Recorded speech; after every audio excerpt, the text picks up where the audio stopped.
Fashion Dolls, it is Fierce Female Friday, July 12th, and welcome to an all-new episode of Style by Stevie. Our very special guest today is no stranger to the screen, and I'm super excited to welcome her here into the dollhouse. Let's welcome our very, very, very beautiful special guest, Fashion Dolls, Nicole, Holliday. So I'm going to share this live with her. Can y'all hear me? Can y'all see me? Let me know. I'm going to have to go and search right there. Hi everyone, if you're just coming in, TGIF, I hope you all are doing as fabulous as I am. I wanted to do something all black today. Definitely.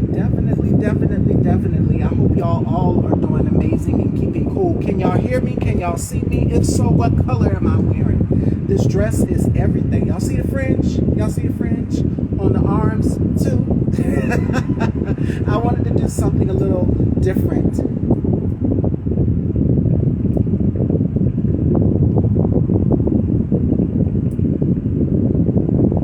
So we're waiting on my very, very, very special guest to come in, Fashion Dolls. Nicole, she's pretty new to this. She doesn't know how to use it and work it quite yet. So what I'm going to do is add her in as soon as she gets in. I hope you guys are all doing wonderful today. It's been a very, very hectic week. I did 2 shows, yesterday and then today, and we'll be back next week with all new episodes because remember I took a hiatus, I took a little break. We had shows planned, but we had to reschedule because of one of my guests. Something happened, so we're going to be right back on schedule next week. I promise, Fashion Dolls. There's been a lot going on. You had the BET Awards. You've had so many award shows, so many things that have been going on throughout the week.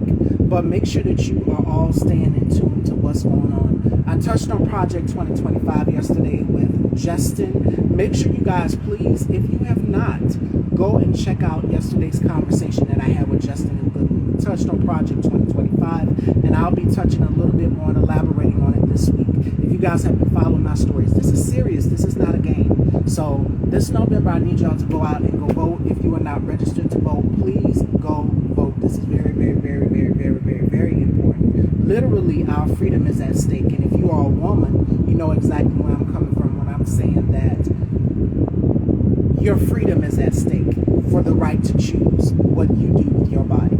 So please, as my ladies, please make sure that you are registered to vote, because the last thing we need in this country is a man telling us to do with our freedom and the liberation of our own bodies and our own autonomy. All right? So I'm going to touch on that briefly again today, hopefully in today's show. I'm waiting on Nicole. Nicole is not here yet. So I'm going to send it to her again, and we can get right into it. Fashion Dolls. It's been a great week thus far, and I hope you guys all have been being amazing and great. It feels great to be back because, like I said, I took that hiatus, and it was basically clarity. There was so much going on after the debate, which people are still talking about. And my thing is this: one bad debate does not make someone not be a good president or qualified to be a great president.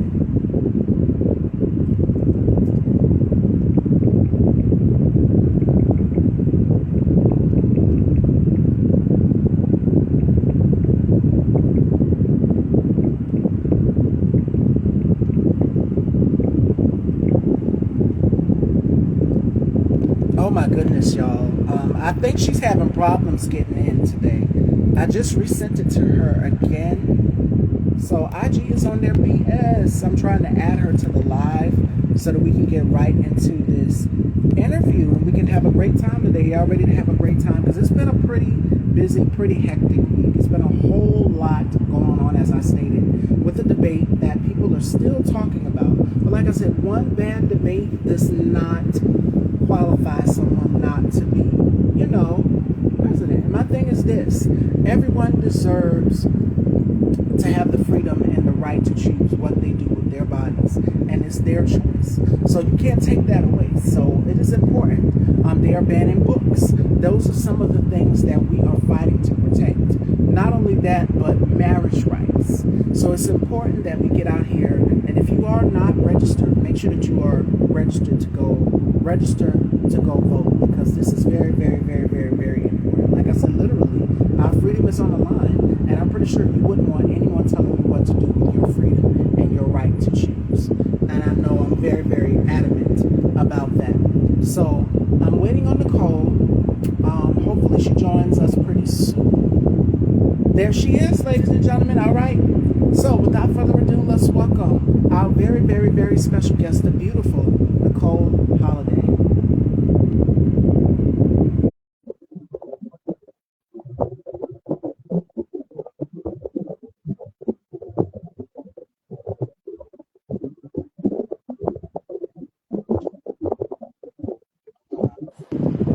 Oh, okay. There we go. There we are. Sorry. You're good. Okay, all you have to do is turn it upward so we can see you, my love. Up. Yes. Is that better? No, turn it upward, Oh, upright. It's sitting upright. sideways. You're sitting up, yeah, like this. Oh, that's weird. Is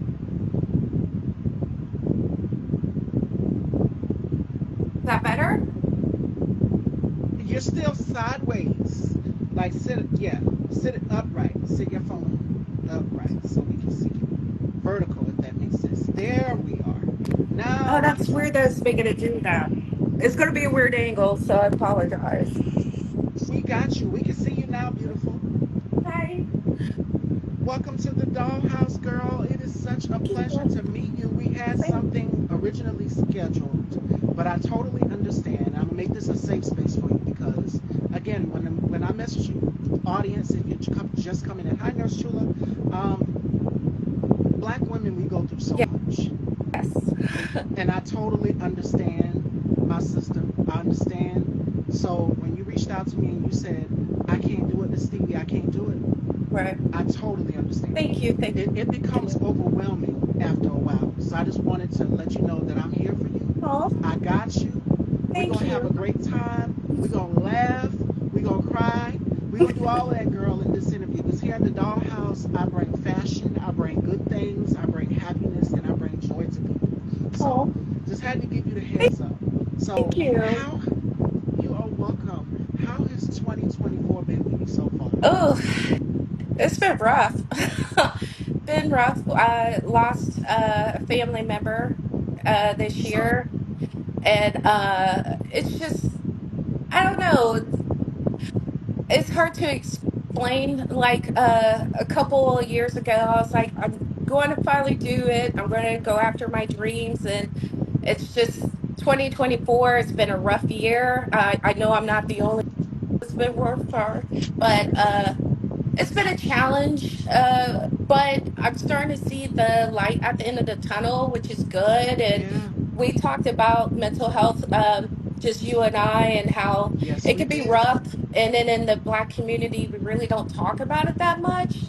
Say So, say it for me one more in time, girlfriend. the Black community, we do not talk about mental health that often, and we should. It's very important. So, I'm working on it, struggling, but we're getting there slowly but surely. I'll take it. Exactly. And I'm so glad you said that because I touch a lot about mental health here on my platform Mm, and how we as black people, we have been programmed and desensitized to just, it'll be okay. Just, pray about it, talk to God about it if you're faith-based or whatever. But faith without work is dead. God put therapists here for a reason. God put mm, people here for a reason so that you yeah, can talk to someone. The resources are here. And for us as black people, now we're starting to see black men maybe because it's a pride thing for men. mm-hmm, Men, they sometimes feel as though they got to be stoic, and in the black community, the black collective as a whole, we feel as though we have to be stoic.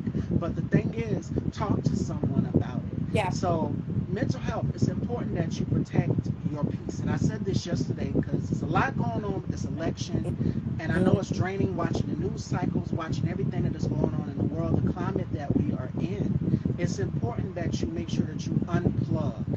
And yeah, so, Nicole, when we had something scheduled, and you said, "But Stevie, I can't do it. I gotta reschedule." I'm like, "Oh, take your time. I understand." yeah. You're, because it's overwhelming. it is. And even for me, being the hostess of this platform, I sometimes have to unplug and put my phone down Yeah, because I'm scrolling down my feed and I'm seeing everything that is going on in the world. yeah. And it affects me because I'm just like, oh my God, it's a lot going on. How do I handle Mm, this? How do I, mm. I want to offer people a peace of mind. And I want people to have an escape from everything that is going on in the world. So I Well, do it in a way. I touch on things and I don't touch on things. mm-hmm. My mom told me this. She told me this. See and don't see. And what that means is you see everything that is going on in the news cycle, yes, and you talk to God about it, you talk to your family members about it, you talk about it, use your platform or whatever you use to vent and talk about it.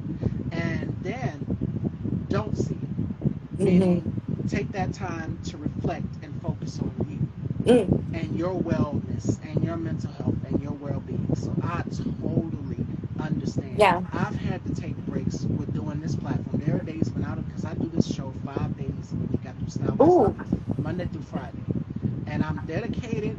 Nurse Chula will tell you, and the audience will tell you, I am consistent about doing this because this is my dream. This is my passion. I've always wanted to host my own talk Oh. show. And now that I've got my platform and my voice, I have to make sure that I'm using this tool amazingly Mm-hmm. and that I'm, consistent with Oh, it. yeah. And not only that, but I'm also offering people an escape, a getaway from what's going on in the world. So we have fun here on my platform. And we still talk about heavy issues that go on in the world. Mental health has been one of the main things that I've been really touching on this Yeah. platform because I know that with everything that is going on in this world, we are in times of uncertainty. Oh, certainly. And Yeah. everybody's just like, where do I turn? Where do I go? What do I do in this election cycle? Mm. You make sure that you take time to prioritize your mental health. And I tell people this all the time too. Make sure that you are indulging in self-care. And self-care comes in many forms, different methods. Some of my guests that I've interviewed said they exercise or they go for a walk.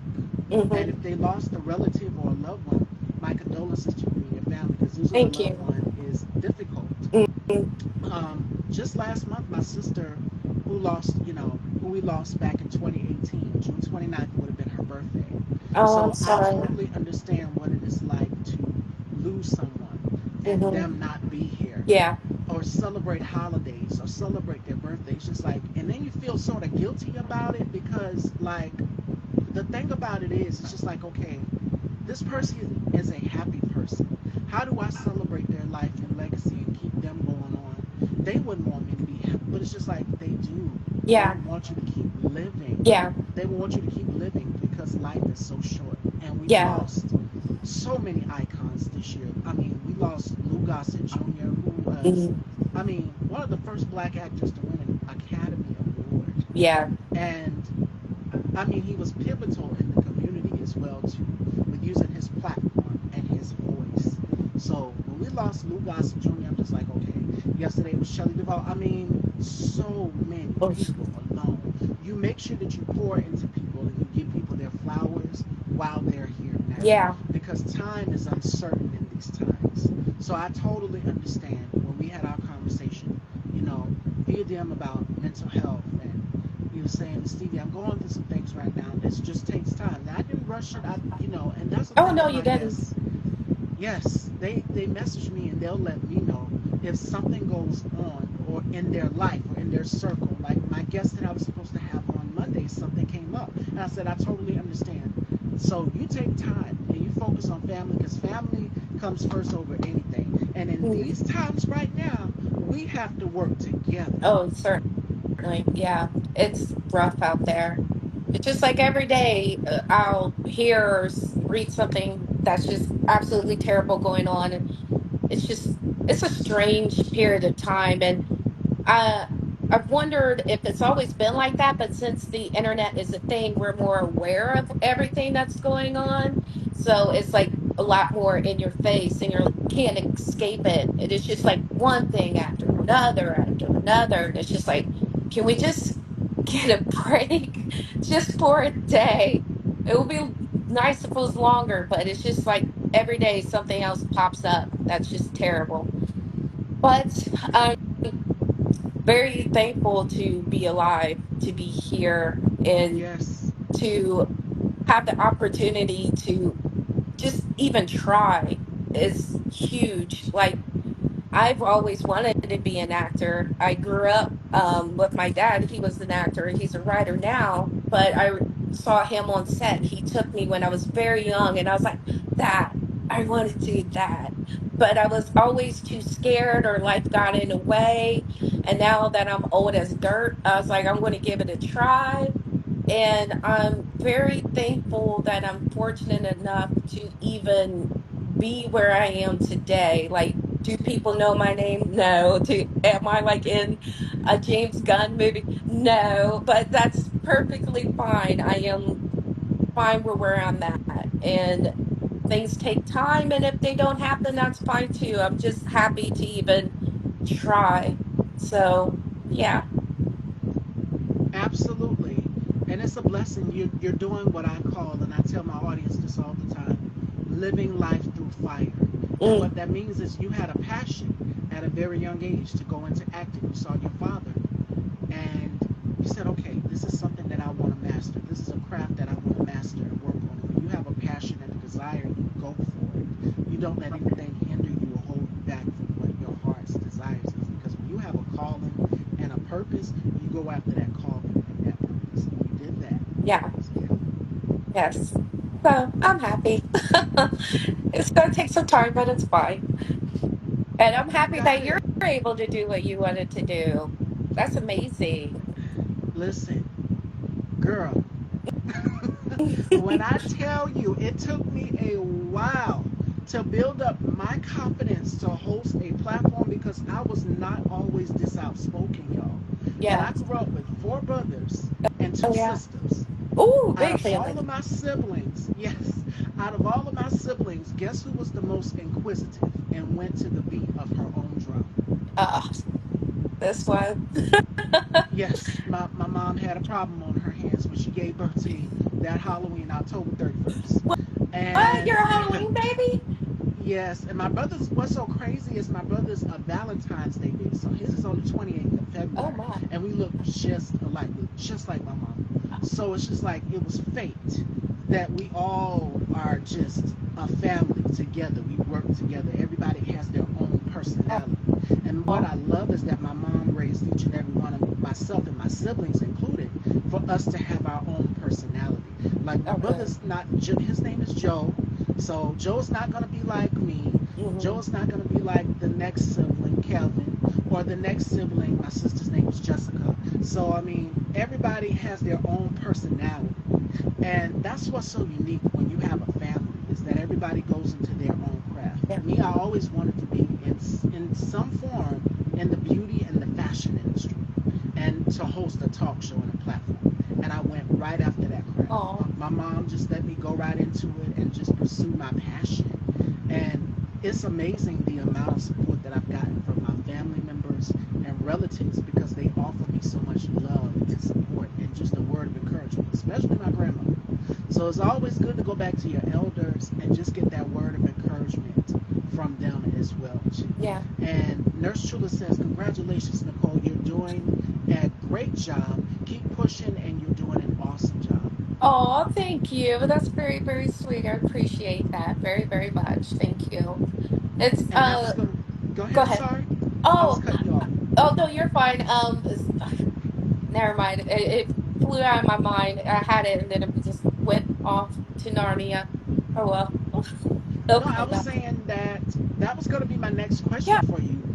The passion and the Mhm. drive. You said seeing your father at a young age. Is there anyone else who's been an influence in your life besides your dad, seeing him? Um, Honestly, my family has been a big one. Like, we like my dad when I was young, we had a playwright that was in our family as well. So I saw her do a lot of plays and uh just just a whole bunch of things. So my family really loved movies. And after a movie was over, we would sit down and my dad would ask us questions.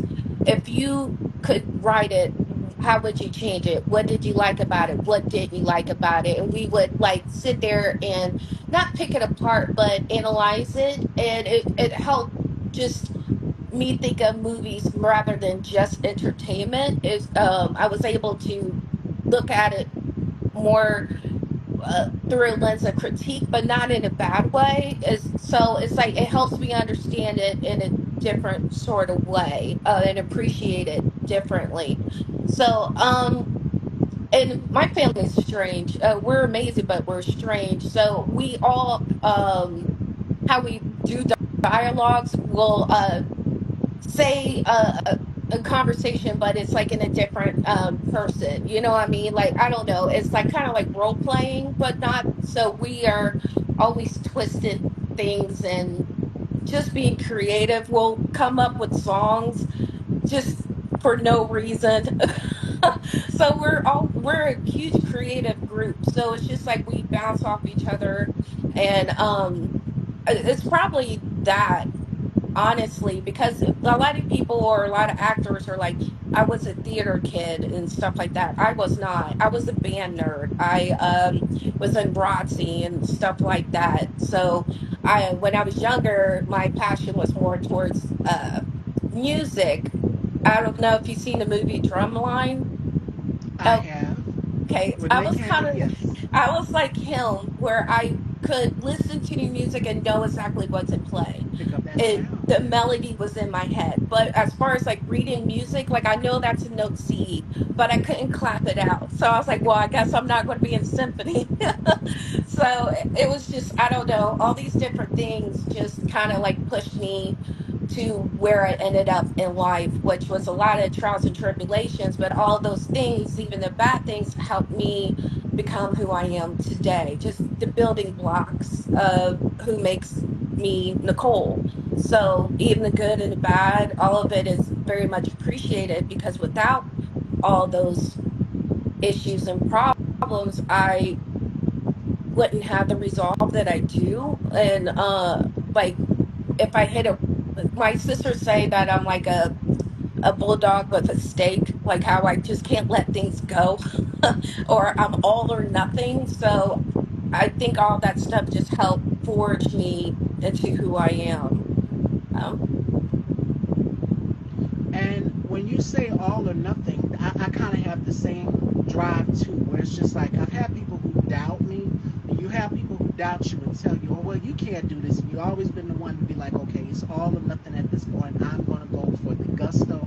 I'm going to go for whatever my heart sets my desires out to do.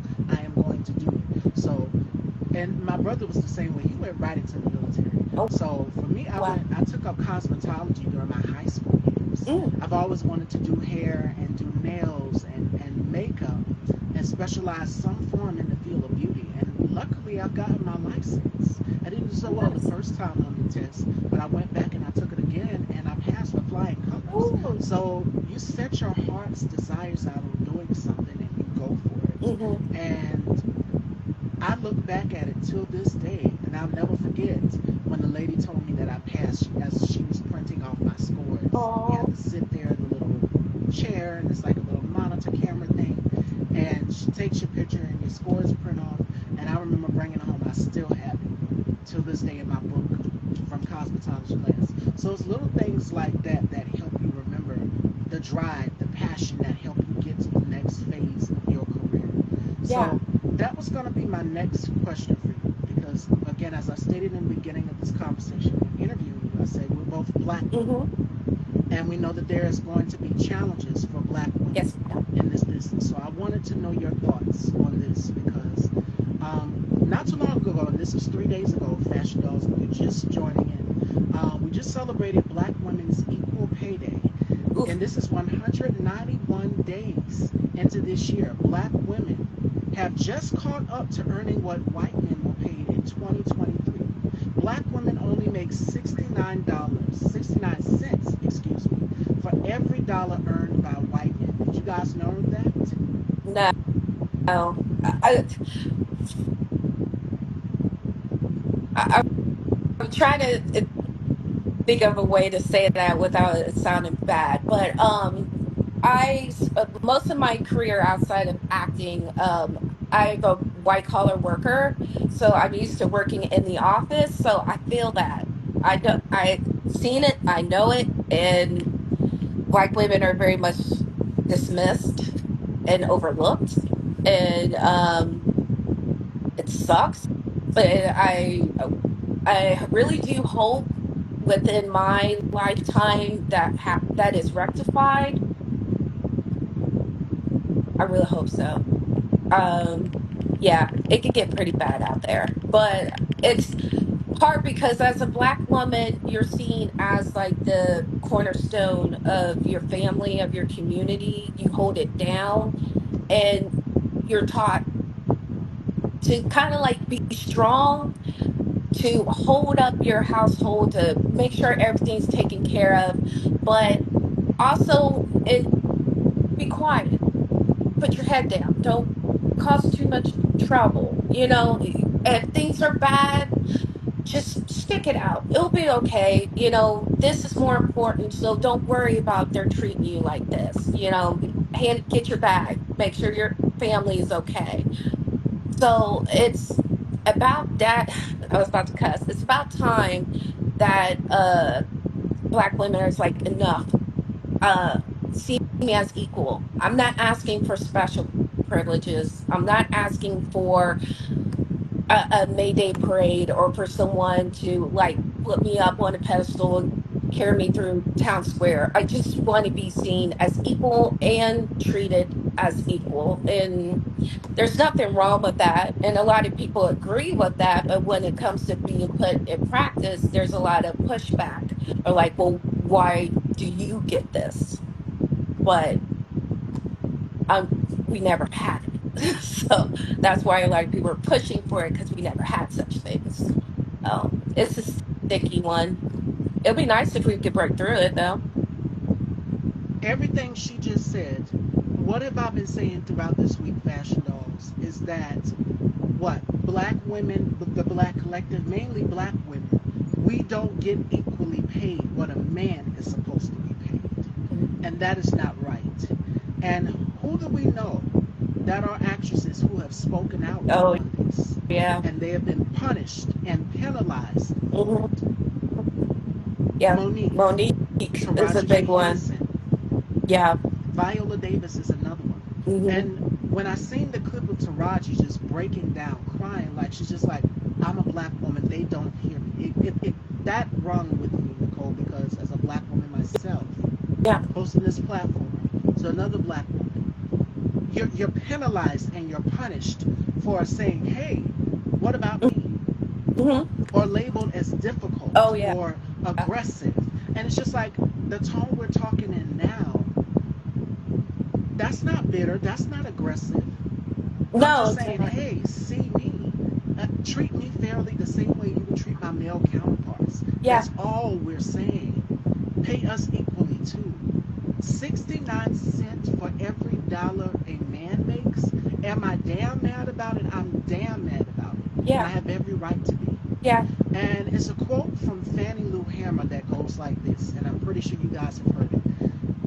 I'm sick and tired of being sick and tired. As Hmm. a black woman, I'm being a black trans woman at that, because I occupy all of these spaces. I'm sick and tired of seeing black women suffer. I'm sick and tired of seeing the black collective suffer and not being paid what is rightfully due to us. Word. And I have been speaking up about this for years. And it's just glazed over, and so have other black women. And Oh, I can go yeah. down the long list in history, and I'm pretty sure you know these women too, Nicole, as an actress. Dorothy Oh, yeah. Dandridge, Yeah. Eartha Kitt, Yes. Della Reese, Hmm. Josephine Baker. Yes. These women were labeled, Nina Simone is another one. Mm. These women were labeled difficult and bitter and aggressive. And when she rings the alarm and she sounds off and she says, wait a minute, and she collects her paycheck and she looks at it and she looks at her male counterparts' paychecks or looks at the injustice of the world, she's being told she has to shut up. Right. She has to sit back and stand down. And Right. for years, that has been the role of women in the household to just sit back and just, take care of the kids, make sure that everything is good. Don't say nothing. Man is the breadwinner. And I've Mm-hmm. seen another actor post something about, I don't want my woman working. First of all, we're not your property, because that sounds like patriarchy. And we Word. know how patriarchy runs and thrives and rules in this country and has a chokehold on America. Mm-hmm. He said, I don't want my woman working.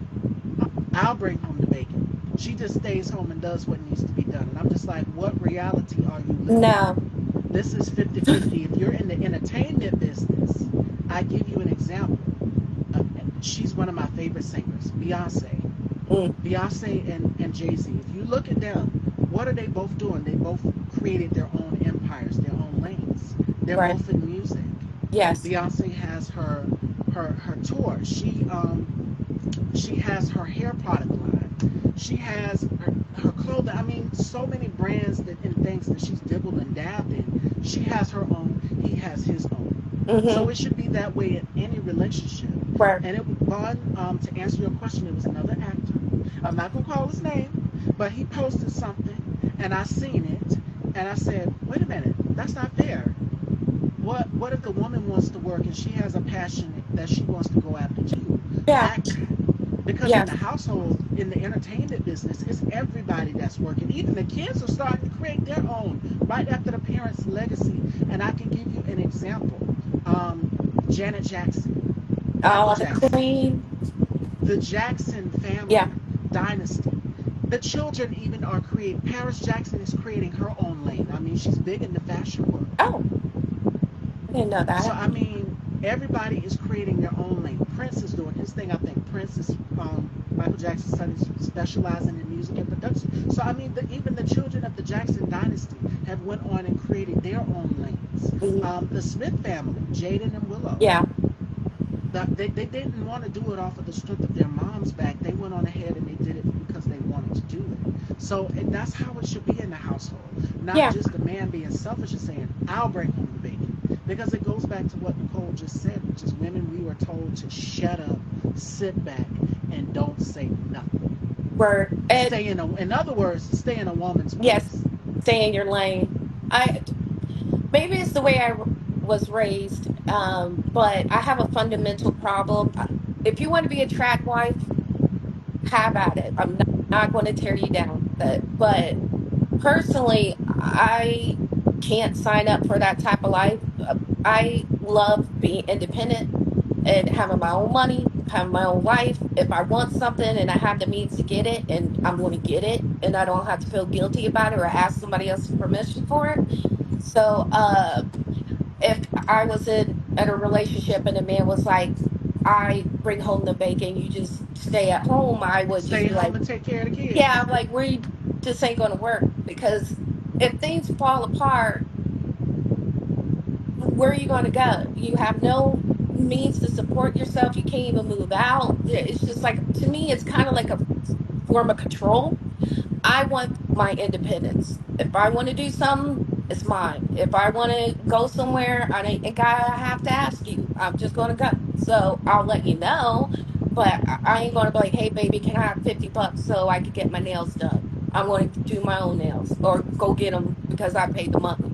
So I don't, and also I get a lot of accomplishment of jobs that I do. Like when I do something that was hard and took forever, oh, the accomplishment. It's just like, oh my gosh. I feel like my spirit has lifted. So there ain't no way I'm gonna let someone take that away from me just because they only want that for themselves. They only want that trophy. They want to feel like they're important by taking what's important from you away. I don't know. That's just how I feel. Not my jam. It's, it's, it's patriarchy. It's Hmm. patriarchy because men want power.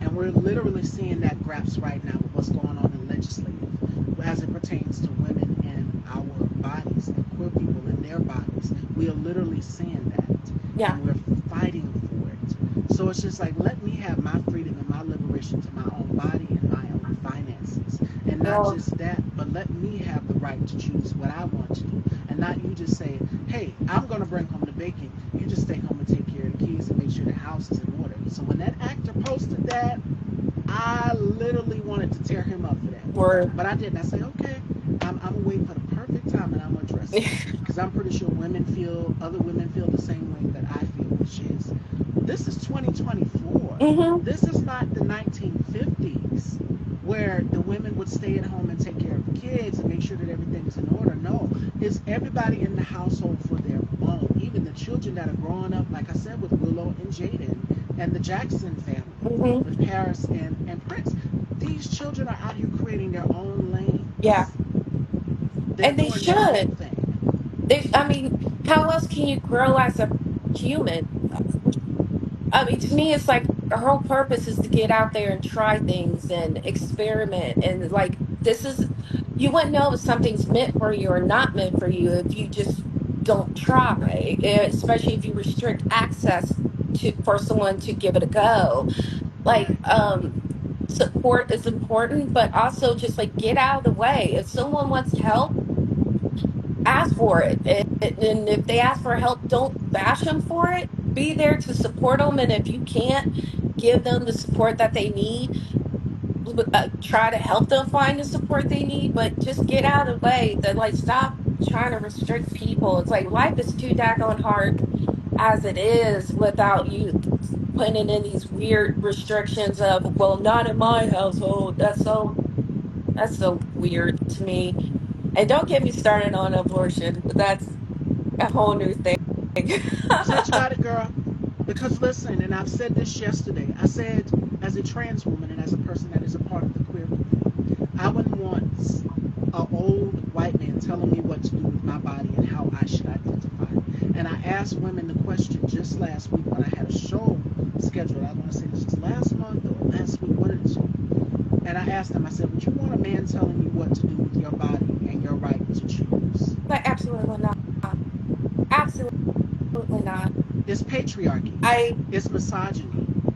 I don't think the government. Oh, you're gonna get me started. I don't think the government has right. I don't think it's any other business. Honestly, if they're it's a weird time because they're restricting Plan B. Young ones is birth control. Well, heck, even in some employers will restrict you getting birth control paid, like they won't cover it. And so it's like, okay, you're restricting me from having a baby if you're of a certain age and you know that you don't want to have kids. You can't have your tubes tied until you hit a certain threshold of age. So they're saying at the age of 22, you're too old to decide that you don't want to have kids, but you're not old, but you're perfectly fine at 22 to have kids.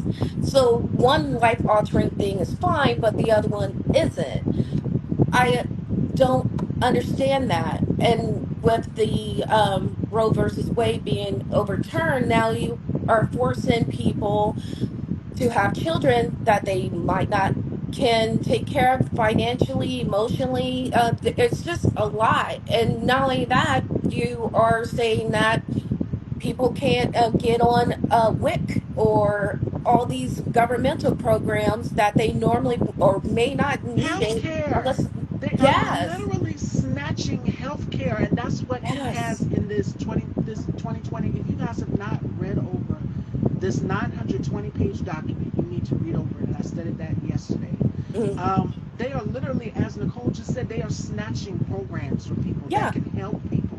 What are new mothers going to do when they have children and they can't afford formula, baby formula? yeah. And do you know how expensive baby formula It's is? crazy I mean, the expensive. price of inflation is crazy. Hmm. And daycare. Like I took my daughter to daycare and she was 6 years old. And keep in mind, as they get older, it gets cheaper. It was $1,200 for 2 weeks. Now, can you imagine what the cost is for a newborn? But so you're going to have to go to work.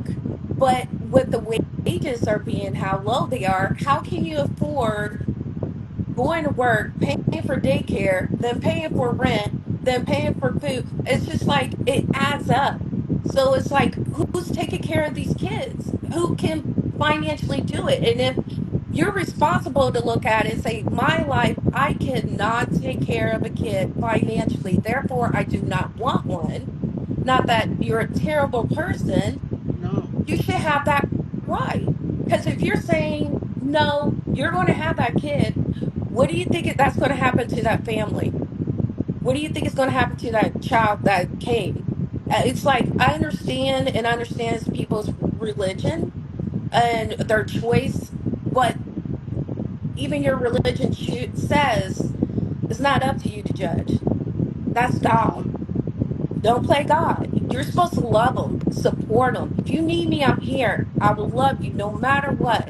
That's your job. And that's Otherwise, another thing. They stay are out of the way. literally, exactly, and these men that are in the Supreme Court and legislation, these men want, and Whoopi Goldberg, she summed it up best. She said, "Why would I want someone having a chokehold on my uterus? Mm-hmm. Yeah. Why would I want someone having a chokehold on that?" But if the shoe was on the other foot, ladies, think about this. Oh, if women were to tell men what to do with their bodies, Oh, just yeah. think about it. Let if they start having cramps and stuff like that, let them think about it. Oh, they would. Oh, just imagine. I have brothers, so I've seen my brothers sick. Now me, I'm more tolerant to pain. Every growing up trans, it really didn't bother me. Mm-hmm. You know, I would fight through it. I would try to tough it out, and then if I wanted to go to the doctor, I would go to the doctor with it. But imagine a man having cramps Oh, and women having the right. We would be taking over them and telling them what to do with their bodies. Women and queer people, oh God forbid.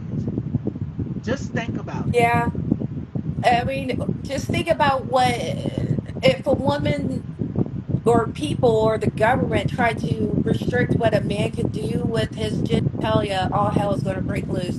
Like, if you're like, well, you can't do that, but you could go do this, but not that, all hell's going to break loose. Hell, when they try to pass the legislation of porn in certain places, just investing in VPNs. So it's just like we can't do that. Or when some people are like, "Well, I'm just going to order my pill online," they're restricting that. Now they're banning that. It's just like, where are we supposed to go? What are these people supposed to do? And uh, to me, I think it's fundamentally anti-American because you're putting your religious views on me.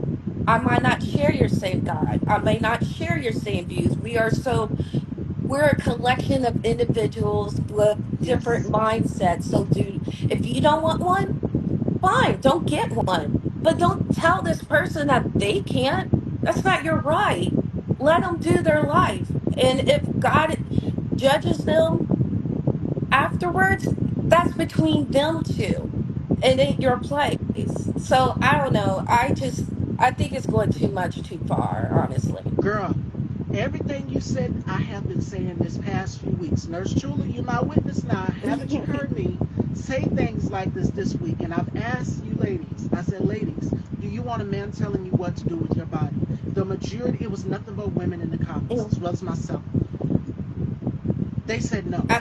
No. Absolutely not. If I was to go and I was to ask my mom, and I was to ask my sister, and she was to her, God forbid, they would all say no. They're seeing, their truth is there, she remembers. Yeah. I said, ladies, do you want a man telling a man what to do? Telling you what to do with your body. Another thing is the resources. When you said where are they going to go?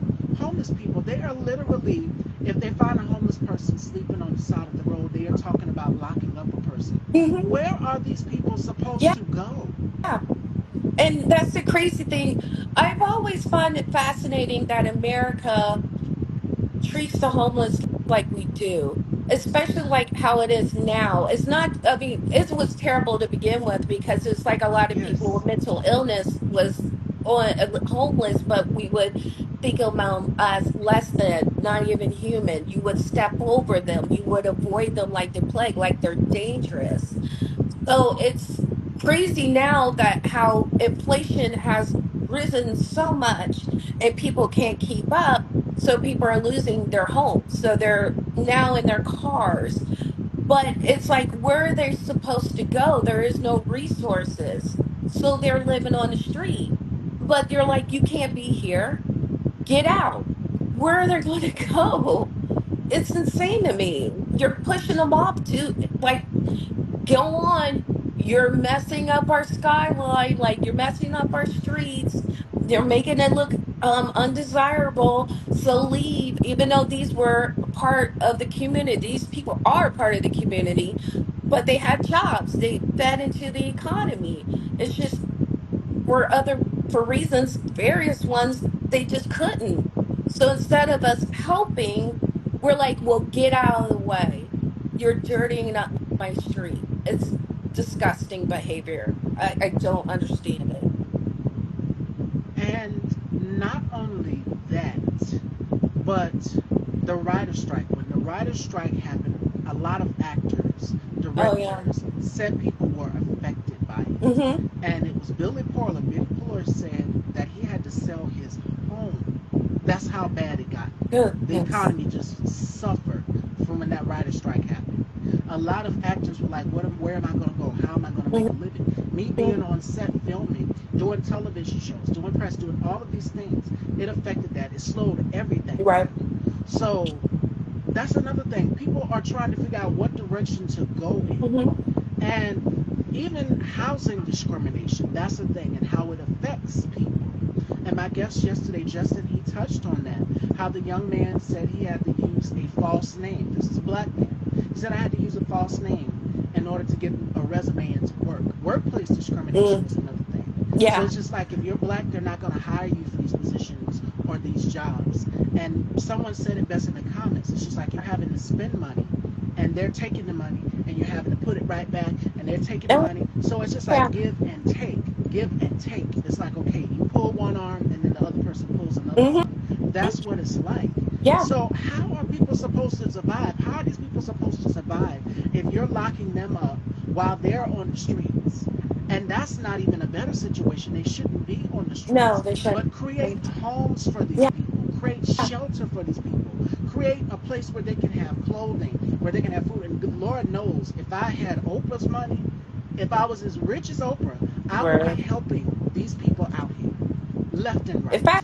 I had Oprah's money, I think I would, like you said, have a homeless shelter, or well, not a shelter, but a place where they can live, but also a place Yes, where they can get skills like education. Like, we're low yes, on skilled workers. So, what's that saying that you give someone a fish for a day and they'll eat, but teach them how to fish and they'll be fine forever. This especially with AI, things are changing so rapidly. Like, having a skill set where they actually can have a job that pays well will mean a lot. The same thing with the coal miners. Instead of be like, well, they're shutting down the coal, which should happen, but instead of saying bye and leaving them, train them in something else that we actually need. That way it's beneficial to everyone. And I don't understand why we don't do things like that. And it's not socialism, because personally, I think it's having every American who is uh, able to physically to yeah. do things to help fuel the economy is beneficial. These people can help. We can help them with the programs that we receive through taxes. I don't know. It's just, it's kind of heartbreaking how it is in America right now. And another thing is this. I'll do you one even better, and y'all know where I'm going. Tulsa, Oklahoma. Mm. We had the first Black Wall Street. Oh We yeah. had the first Black Bank. We had all of these establishments, and they came and they took them from us. So if you are black in this country and you're trying to rent a home, if you're trying to get a job, they are going to make it even more difficult for you than it already Right. is. Because it's just like, okay, do you qualify for this position? And you meet all the criteria, you meet everything, all of the standards of what it takes to get this job. And when I tell you, they gonna twist, they gonna turn, they gonna do everything possible. It was an actor who tried to rent an apartment in Harlem, And Nicole, I'm pretty sure you've heard of him. Wendell Pierce, and Yeah. he did The Wire. He said that he tried to rent an apartment in Harlem. They refused to rent to him. So Why? this is housing discrimination. Oh yeah. And this just recently happened to my brother because my brother was trying to look for a place, and my mom went and picked a flower. My mom was just like, "Oh God, I don't want to mess it up." Just for picking a flower, she got into it with the tenant. I said, "You would have let me been there," because see, my brother handled the situation differently. But if it was me there, and Nicole already said my zodiac sign. I'm a Scorpio. My mom is a Libra. October 7th. Baby, that you would have heard about it on this show on this platform. I would have literally put it out there. Word. I would have been right there, like, okay, what going on now? Word. Yeah, he could have had his place. Not her picking a flower would affect him having a home. And it was a white gentleman. So the thing about it is, they want to make it difficult for us. They don't Oh want us to yeah. have these establishments. They don't want us to have our own bank of income. And it goes back to what Nurse Chula said in the comments, which is we need our own party. Black people, we invented so much to this country. Mm. Like again, like I said, we had the first Black Wall Street. So who are you to take this away from us? And we're still fighting till this day for reparations. We are still fighting. And then remember these people who were in Tulsa, Oklahoma, who were supposed to get things, who lost their homes, Mm. were supposed to get things due to them. The courts denied them. Not surprised. So Black people, we are having a hard time in this country as it is. And Yeah. when you step up on the ladder, if you're in the entertainment business or two, they'll make it even more difficult for you. Like, who are you? You're just another one of them. We're Yeah. not going to rent to you. And I've heard things, rumors, because I don't know, because I'm not in Hollywood, but about certain black people are doing the same thing. They're playing gatekeepers and destroying people's career because they don't play by their rules. Won't Tyler name Perry, names. Yes, thank you. Oprah. Mr. Perry, why? So, Oprah too, yes. It's a shame.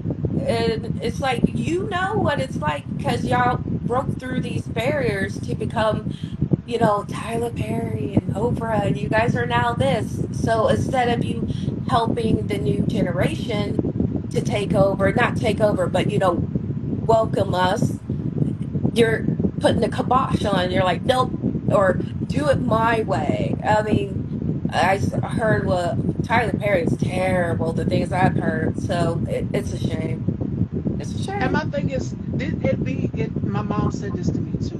One day when she had that encounter with that gentleman, she said it'd be your own people sometimes.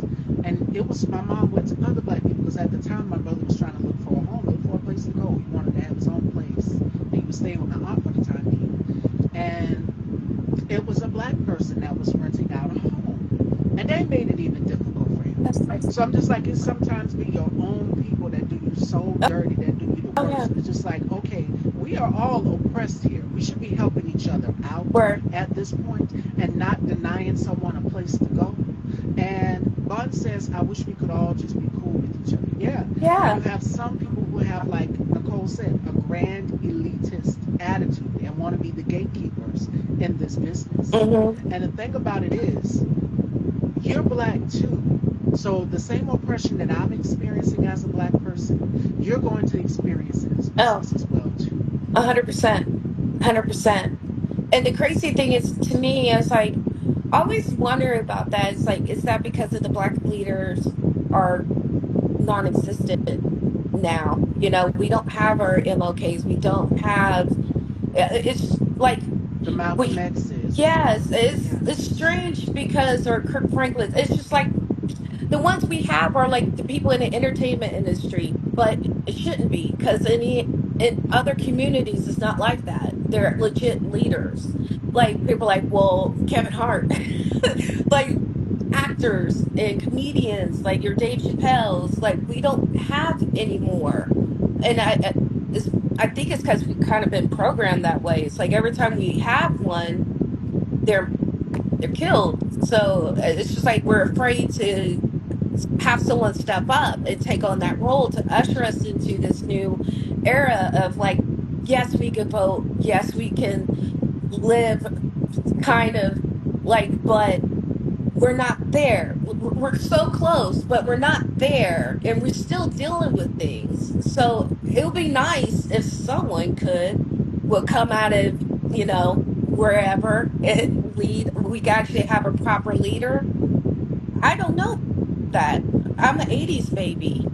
I never known such a thing. And that's kind of sad if I really think about it. Like some people might say Jesse Jackson, and I would uh push that away. I wouldn't agree with that, but we don't have one and haven't had one in a long time. It's weird.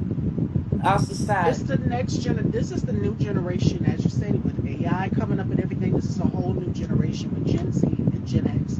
And as Nurse Chula stated, we need to come together and support one of each other without hate. Absolutely. Hmm. And we have to unpack that oppression. You cannot be oppressed and oppress other people who look just like you. Oh On yeah. this screen here, we're both black women, and we're both black, and we both come from different walks of life. Hmm. So my experience is not going to be like the next black person's experience, and the next black person's experience, and the next. But we're all black, and our ancestors fought so that we could be here to have our voices Yeah. heard. And we're still fighting. Oh, we're going to get our reparations, and rightfully so. Because I've seen black people, it was a black man who was on a platform, and he said, well, why, he was just like, he was aggravated about the gentleman on the panel asking why should black people deserve reparations, because we do. 400 years of oppression, you can't erase that. Yeah. And now that, as Nicole mentioned, I'm going to go back to what you said, because you said about education. You said something about education, and my bell went off in my head. I said, ding, they are trying to take away your right to learn about your history Yeah. in schools. They don't want you to learn about black history. And for us going to school, Nicole, I'm pretty sure you mentioned Martin Luther King. For us going to school, it was Martin Luther King, it was Coretta Scott, it was Malcolm X, it was Rosa Maya Parks. Angelou, Madam C.J. Walker, Thurgood Hmm. Marshall. But what about Baynard Rustin? Hmm. What about Marsha P. Johnson? What about Huey P. Newton, Eldridge Cleaver? I could go even further. Angela Yeah. Davis. Yeah. These were the people who fought for black liberation. We cannot forget their voices. Another one, and she's, even though she's in ballroom, she didn't water herself down for nobody. Crystal LaBeija it was a black trans Mhm. woman, and she started off as a drag queen mother. Went out here, and she's another one who fought for black liberation for everybody, the Yeah. black collective. So we can't forget about the other black activists out here like James Baldwin. Who's another one? It's so many. The Black Panther No. Party. Oh And yes. if you go back and do your research on the Black Panther Party, it's important that because they're trying to, as Nicole stated, when she said education, that's another thing. I just read an article today, and they are trying to lock people up now. That's the new thing. They want to lock people up for teaching black people What? about our history that they want to whitewash and say, oh, well, that didn't happen. So if you remind the white person, and Nicole was so funny, girl, when I tell you, there is videos of white people literally out here apologizing to black people for the trauma that they have caused us 400 years. Oh wow. Y'all, it's hilarious. When I tell you, I'm just like, yes, you should be down there. I mean, one of these men made the white woman get down and kiss their shoes. Oh And my. I mean, she was bowing down apologizing to him. I have to find that video and share it, y'all. I hope IG don't flag me or nothing, but I have to let y'all see that video. We can't make this stuff up. I wouldn't even know They feel how guilty to for the react. trauma that they've caused us. You Or should. if someone did that to me, I'd probably be weirded out. I'd be thinking that someone's gonna come and smack me up against the head or something. That would creep me out. I'm like, I don't know how to react. Girl, when I tell you I died. I died when I seen it. I said, ah, yes, you should feel bad. You should feel bad for the trauma that y'all have caused black people. Y'all have whipped us, had us shackled in chains, our ancestors, great grandfathers, great grandmothers, sold to the highest bidder, Mhm. taken away from our families, separated, divided. Yeah, that's crazy. You can't erase black history No, because you we were the can't. first here. It, And we just invented so much.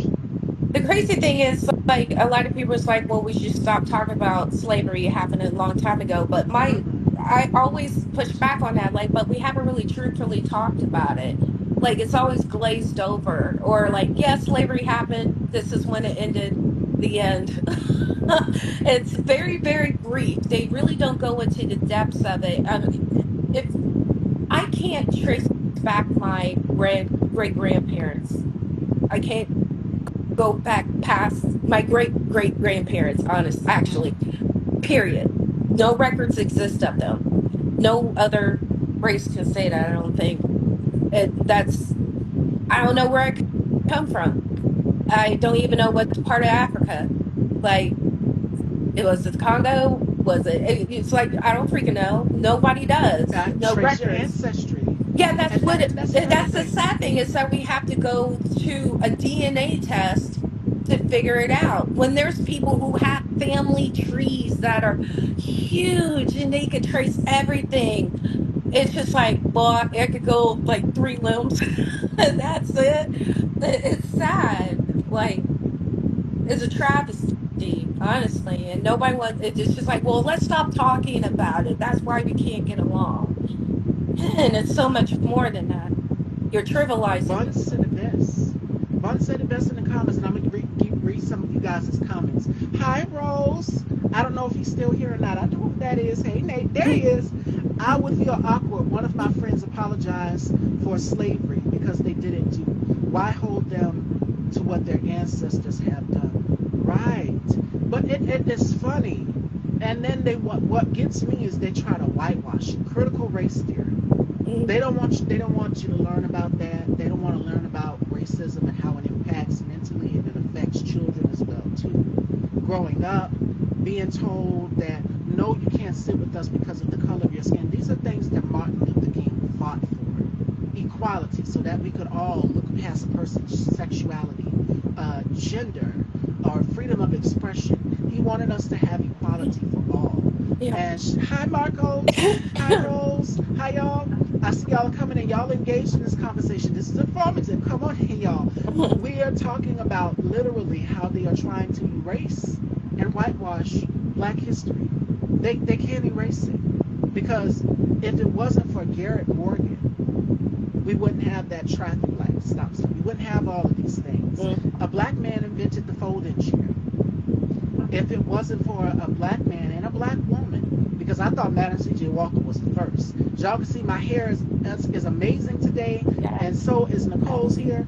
We're rocking two different hair textures, and again, we're black women, so we know how hard it is to find hair products for our hair Girl, texture. don't even A start. black man invented hair relaxer, and then Madam C.J. Walker created another formula for everybody who has African American textured hair. Mm, So black inventors, if it wasn't for these black inventors, we would not have all of these brands out here that we have today. yeah. It wouldn't be a Clairol, and I use Clairol religiously. I consider myself a color chameleon because I change my hair color a lot here on this show. One day I've had green hair, the next day I've had blonde, the next day I've had black. Y'all know Rose and Nurse and Marcos can tell you. I'm a chameleon. I do not like to stay the same. And as black women, we get bored with our hair. We should have the freedom of expression to wear our hair however we want to. Yeah. But if it wasn't for these inventors, these black inventors, we would not have Dyson. Dyson has the blow dryers out and vacuum company. Yeah. We wouldn't have these things if it wasn't for black inventors. So you can't erase black history. It will always be here. As much as you try to, they're talking about locking someone up for teaching black history in schools. And I shared that story to my stories just a few minutes ago. I That's said, crazy. are you freaking kidding me right now? You can't erase what black people have contributed to in history. We're, yeah. You wouldn't know what a peanut, a potato chip is, or nothing if it wasn't No. for Like, the come on carver now. men, George Washington, all of these men. You wouldn't know about it. You wouldn't have peanut butter if it wasn't for black people Mm-hmm. It's or crazy. potato chips. I don't understand why it's like that. I don't get it. I don't know. I just don't understand. I just don't understand how you can about religion and just treat people like that. Like you just want to erase it, erase someone's existence or say you're less than. because whatever arbitrary reason you come up with. Like, they're people, they're allowed to exist, they're allowed to live and be equal no matter what. I don't care if their color is green. Just who cares? Let them live. I don't understand it. But what can you do? But I'm reading the comments here. Shout outs to Marcos Luis, the host of One Night podcast. And we just recently did an interview. And Nicole, that's somebody you want to check out with. Like, Marcos is also an actor as well oh, too. hi And he Marcos. did one of our favorite cult classics, Love Jones with Lorenz Tate and Nicole. So Oh, he was also nice. in that project. He says black people built the White House. Black people raised the white children of this country. Mm-hmm. And you can't erase people of color. How do you think they Nurse Chula, I'm not gonna touch on it. Y'all not gonna get me canceled today, y'all. Y'all not gonna get me canceled today. I want to say it so bad. Okay, I'm just gonna say it. Help me, Lord. Okay, I, they put raisins in the potato salad. Our potato salad is different from theirs.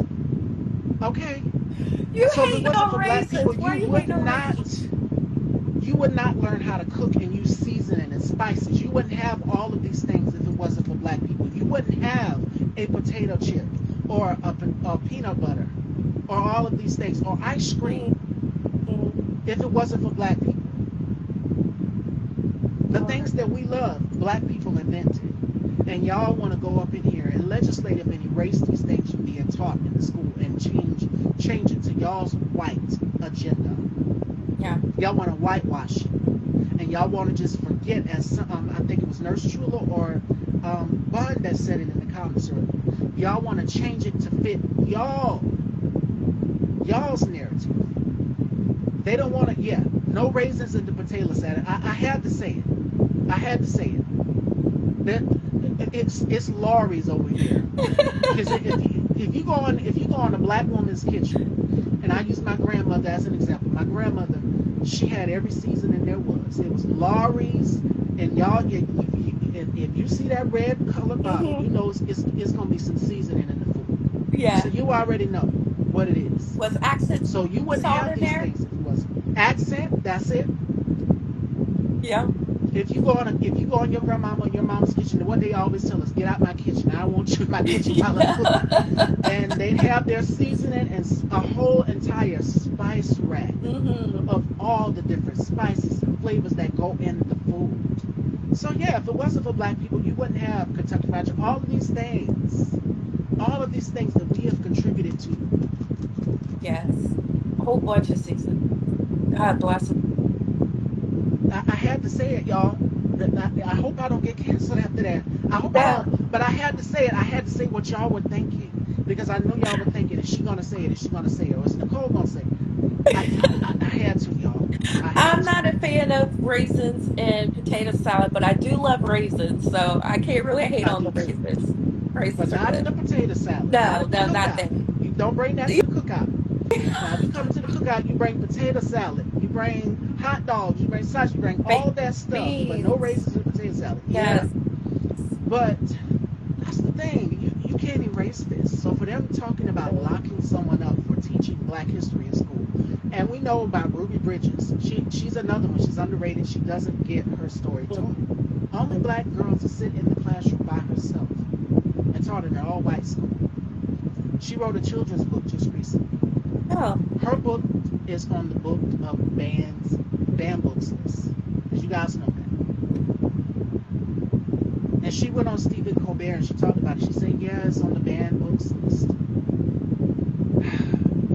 that's crazy. If we want to get resources and tools, I'm giving y'all shortcuts. If you guys want to purchase books on these black historical figures, you can go to eBay, you can go to Amazon. And I went on eBay because I always go and I look through a lot of fashion magazines and hair magazines, and they are pricey, but it is so worth it. One of the sellers that I was looking at had a whole encyclopedia, I mean, on all things black, blackety black, from black inventors, black chefs, black cooks, Way Nice. before there was Martha Stewart, there was a black woman, and she had, before Martha Stewart created her brand. And I love Martha Stewart, but it was a black woman before Martha Stewart. Did you guys notice that cooked? And she was like, she had a home cooking. Martha Stewart does home decor and all of these different things, crafts. It was a black woman. She had her television show, and I cannot remember her name. And it was one of these sites on the gram that posted about her. And it's like, yeah, we know about Martha Stewart and Julie Childs, but this black woman, she cooked, she crafted, she did all of these things. Her story was not told. So Mm-hmm. it's important. Yes, B. Smith, she's one of them too. Her story never got told. And it's just like when a black person passes away, we have to go on, we have to dig, like Nicole said, and we have to go through and do all this research, trace back to find out the history and the origin of this person. Mm-hmm. But this person, this seller that I was looking at, he had everything black, like a lot of encyclopedias. Take advantage of these books out here that they are Yeah. banning. They're Yeah. hard to find. They are pricey, yes. You're gonna pay like probably 60 or 70 bucks for Oh, them. But wow. it is so worth it. Get this knowledge out here. And I said this yesterday with Justin. The most dangerous thing in the world is an educated black person, because when you have knowledge, they can't tell you nothing. Word. They Yeah. can't take anything away from you because you're one step ahead of them. You're smart. So you go to Amazon, you go to eBay, you go to a yard sale, and I guarantee you, old libraries that are going out of business, Mm-hmm. and that that have these books. There's a whole section of, when I was going to school, they had a whole section of biographies, and of course it was Madam C.J. Walker, it was Oprah, it was Martin Luther King Jr., it was Malcolm X, it was Betty Shabazz, Coretta Scott King. We know about all of these historical black prominent figures, but I want to know more. What about Eldridge Cleaver? What about, like I said, Baynard Rustin? All of these other black historical figures that have fought for black liberation as well too. You can't erase them. So there's so many things out here that you can learn. Audre Lorde is another one. Nikki Giovanni is another one. But we know about Maya Angelou. We Right. know about Maya Angelou. We Yeah. know. What about Rita Dove? She's a poet as well too. We what's her name? Zora Neale Hurston. So, Zora Neale Hurston's story, the ending of her life is so heartbreaking, because this woman left the world without a husband. She left without kids. And I know we talk about leaving a legacy, but this woman, I feel as though she passed away with a broken heart, Oh. because here she is, successful at the top of the world. I mean, first black woman to get into these Ivy League schools, and colleges, and rights and things. But when she passed away, she didn't leave anything behind. No children, no husband, nothing but her legacy and her work. That's all she No. did. Wow. So their eyes were watching God.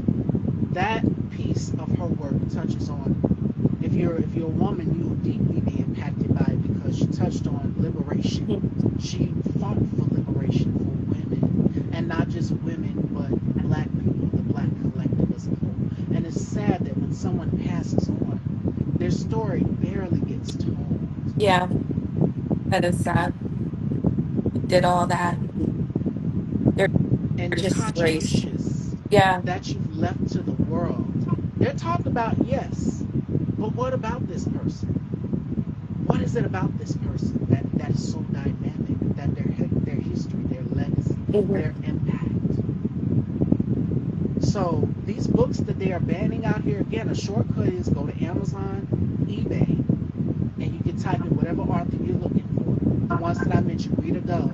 We know about Maya Angelou. I know Why the Caged Bird Sings. Mm-hmm. Phenomenal Woman. That was one of my sister's favorites, Oh. because she literally recited some of her poems, and she knew them word for word. Oh So she was wow. a big Maya Angelou fan. And we know about Maya Angelou, but like I said, Rita Dove, Nikki Giovanni, James Baldwin. These are authors, these are poets. Langston Hughes, who barely gets talked about. Yeah. There's It's black huge. writers, black historical figures out here who gave us literature to educate us. And the same thing that they were talking about then in their pieces of work, whether it may be Their Eyes Were Watching God, or a raisin in In the sun. a raisin in the, Raisin in the Sun with Langston Hughes. If you The things that these people were start talking about, they talked about black struggle, black liberation, black poverty, all of these things that affected us as black people. How crazy is it now we're in 2024 and these things that they touched on in their pieces of work is Still now relevant. coming full circle, Yeah, still relevant. Crazy. and it's prevalent today. Mm-hmm. History repeating itself. And that's what they're Crazy. trying to do. That's another thing. Mm. Jim Crow laws. And Nicole, I'm pretty sure you've seen this. I know a lot of black people's upset with this individual. Marcos, let me know if you saw this too. It was a black conservative. He got on Joy Reid's platform. Byron Donalds, that's his name. Got up there and said that things were good during the Jim Crow era. Oh yeah, I saw that. Since when, Byron? And here's the kicker, y'all. Y'all really gonna laugh at this. He grew up in a Jamaican household, y'all. Did y'all know that? No. Wait, what? You black. You grew up in a Jamaican household. You know how hard it is for your people, for people that are black or African descent to get into this country. And Yeah. you sit up there on Joy Reid's platform. And Joy Reid, she wouldn't have given him the fire the same way that I probably would have. But she was like, okay, so you said this. And of course they do what conservatives do. They will take it, they will Yeah, spin and say, oh, well, I it's didn't been say a that, I didn't mean it like that. But you do know that what you just said sets us back about 400 years, right? yeah. Crazy thing, I have seen people on the internet say that things were better when it was segregated. And I was like, I beg to differ. I wasn't Families alive were during that closer time. again. Yeah. Yeah, I think it was Tommy Tuberville, who's a white conservative. He said that things were great during that Yeah. era. It's like we Families had were our own closer. communities. We had this. Everything was good. And I was like, I think you're being false. I think that's a false statement. I can't say 100% because I wasn't alive then. I wasn't conceived, but there's no way. There's absolutely no way. There was no freedom. Absolutely not. No, you can't. Going into separate bathrooms marked color Right. and whites only. You That was great. you couldn't do anything. Like you would get killed just by drinking out of a water fountain. There's absolutely no way that it was better. Or the communities were tight knit. It was small. Everybody knew each other and all this other stuff. And I'm like, I think you're lying. I think you're Yeah, lying. the white community was together, but black people, we were also together too. But y'all just had us divided. You put your coin in the front of the bus and you go all the way to the back of the bus and you Hmm. don't ride the bus. Yeah, That's what they're trying to do. Jim crazy. Crow era. So for Byron Donalds to sit up there on that platform and say that, oh, the internet is undefeated. Do y'all hear me? Black people tore him up on Twitter for that. Like, what are you talking about? When was Jim Crow ever great? Right. Well, that's good. It's about time. I do wish when people say ignorant stuff like that in interviews that the person giving the interview would call them out on it. Like, what exactly do you mean? And how? In what way? And you do realize you're full of bullpucky, right? Like, just I would love for it instead of be like, okay, well, that was said. Like, actually dig into it more. Even with just politics, politicians in general, they just get away to say whatever they want. And they contradict themselves whenever they're called out or questioned Mhm. on these things. So Joy Reid, she was just like, what do you mean by that? She was very mellow about it, but then she called him out again. She did it in a TikTok. So she's had her foot on his neck. And Oh, it's just okay. like, we don't claim you. We don't claim you. These are what you call the people you got to leave on the plantation. When Harriet freed the slaves, she freed the ones that wanted to be free. Hmm. And the ones that did not want to come off that plantation stayed right on that plantation. And Byron Donalds is one of those people. Yeah, That sets us back about 400 that's years. And as insane. Marcos stated in the comments, is disillusioned. Absolutely. Yeah. Absolutely. I agree firsthand. Because, again, that goes back to what I just said a few minutes ago. You can't be oppressed. Look like this screen right here, black, and oppress other groups of people. It doesn't work that way. Word. We're looking at you, Clarence Thomas. Oh, girl, listen. Let's get into Clarence. Ugh. Our girl, homegirl, and that was on the Senate floor. Yeah, she said we're gonna look a little further into these little trips and investigations these trips that you've been taking. Yeah. Oh yeah, and I love every minute I of it. hope it Jasmine Crockett. happens. Oh, you mean AOC? AOC is calling for articles of impeachment, Mm-hmm. and Jasmine Crockett is looking into this man's trips because he took trips, Mm-hmm. They paid off like rightfully what so. his RV, his very expensive Mm-hmm. RV, and then the Yep. trips and all kind of stuff. I'm like, dang, how is he not? Whatever. Uh, that man infuriates me. He makes me so upset. So upset. I don't If not understand it. him, then for my state down here, South Carolina, is Tim Scott. Mm, And I'm just like, are you freaking serious right now? You do know that once this party is through with you, the Trump party, you through supporting this man, that this man is going to discard you like any other black person. Because let's see, because I'm pretty sure you've seen it go viral, Nicole and Marcos, y'all. He told us to do our black jobs. And then what else did he say? He said that blacks were lazy and that he would prefer a short, fat man with a yarmulke to count his money versus a black person because blacks are lazy. And another thing, Trump, we're doing our black job right now. We're calling you out and holding you and your party accountable for the racism that you guys are putting out here. Because that's basically what it was. It's a young oh lady my. here on the ground by the name of Queer Agenda. And she said it's just basically textbook racism. We knew exactly what you meant when you said black jobs. What is a black job? Word. That would be my question. I was like, the whole no black person is Jewish. That's like racist, like 14 different ways. But it's what is a black job? Are you talking about just picking cotton? Like, I don't understand. I did have, because I used to be an admin. Well, I am an admin, but at my job previously, he said that he asked what I did, and I said as an admin. He said, "Well, you people make good admins. That's a good job for you people." And I just had to really catch myself, like, "What do you mean by you people? What do you mean? That's a really good She job would for have y'all." handled it. She handled Nicole. She would have handled it different than me. I would have been like, "What the hell? What the hell are you talking about?" But that's what I was talking. That goes back to what I was talking about earlier. Like as a black woman, especially in office environment, it's kind of like you gotta really bite your tongue because it's like if you stand up for Oh, they would have yourself, been there you're letting you know, violent, you're this, you're that, then you or lose everything. aggressive, or bitter, Yes. or all of these things. Or you're just sensitive. I didn't mean it like that. Or you find race in everything. So it's just like, okay. So what I had to learn about to do is like, well, what do you mean by that? What is that? Okay, well, what is be inquisitive? And that's usually when people catch what they just said was messed up, and they're like, well, I didn't mean it like that. And they'll backpedal and like, we all know what you meant, but it's just nice for you to actually catch on to what you were saying. But yeah, it's crazy.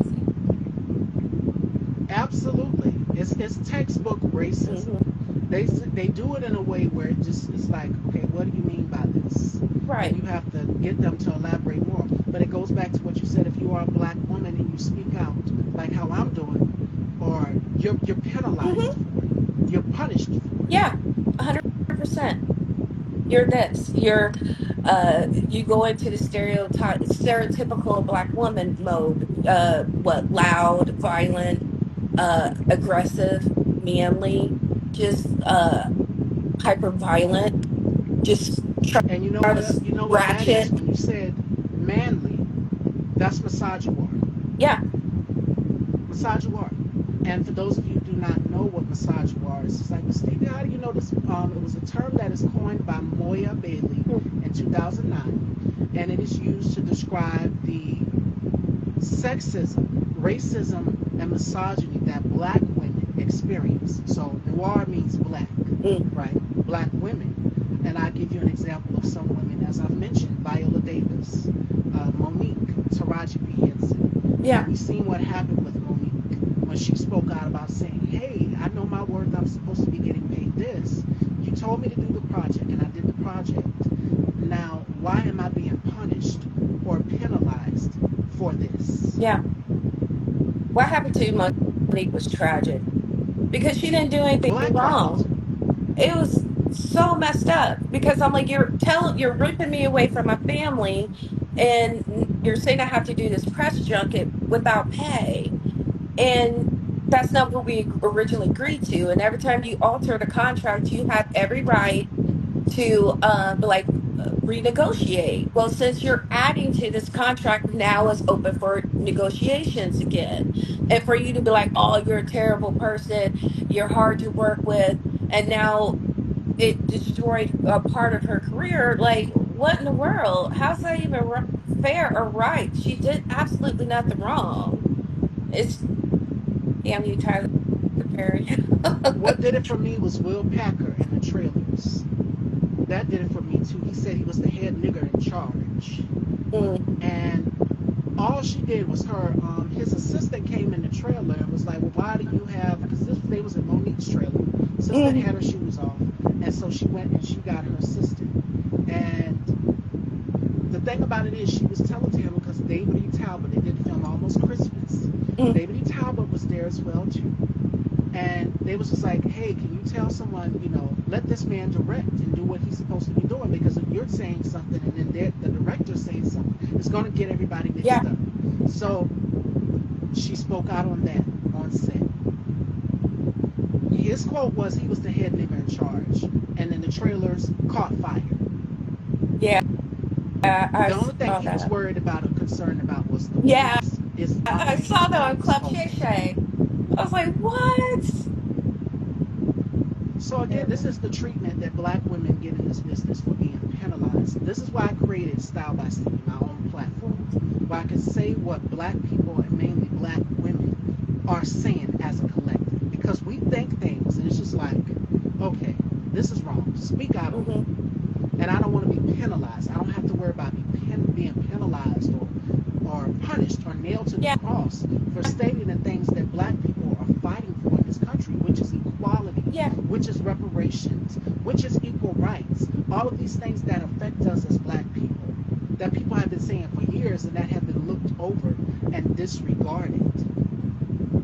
So I don't have to worry about that. And I'm not under a machine or a studio like Viacom or Tyler Perry Studios or any of these other where I'm under contract and I can only say this to make the company know. I'm going to say what it is. If anybody wants to get into this business or know what they're getting themselves into before reading a contract, read the fine tooth print over anything. Read that fine tooth print. yes, yes. Look over Learn from everything. TLC and all the other people who got massively screwed over. Read the contract. I give you another black woman who was labeled as, oh, she's a bitch, she's difficult, who spoke out for what? Her group. There's another girl group, In Vogue. Oh And you yeah. guys know I love In Vogue. Dawn Robinson, who I've Mm. had the pleasure of interviewing back in 2021. Oh nice. And I told her this. I said this to her.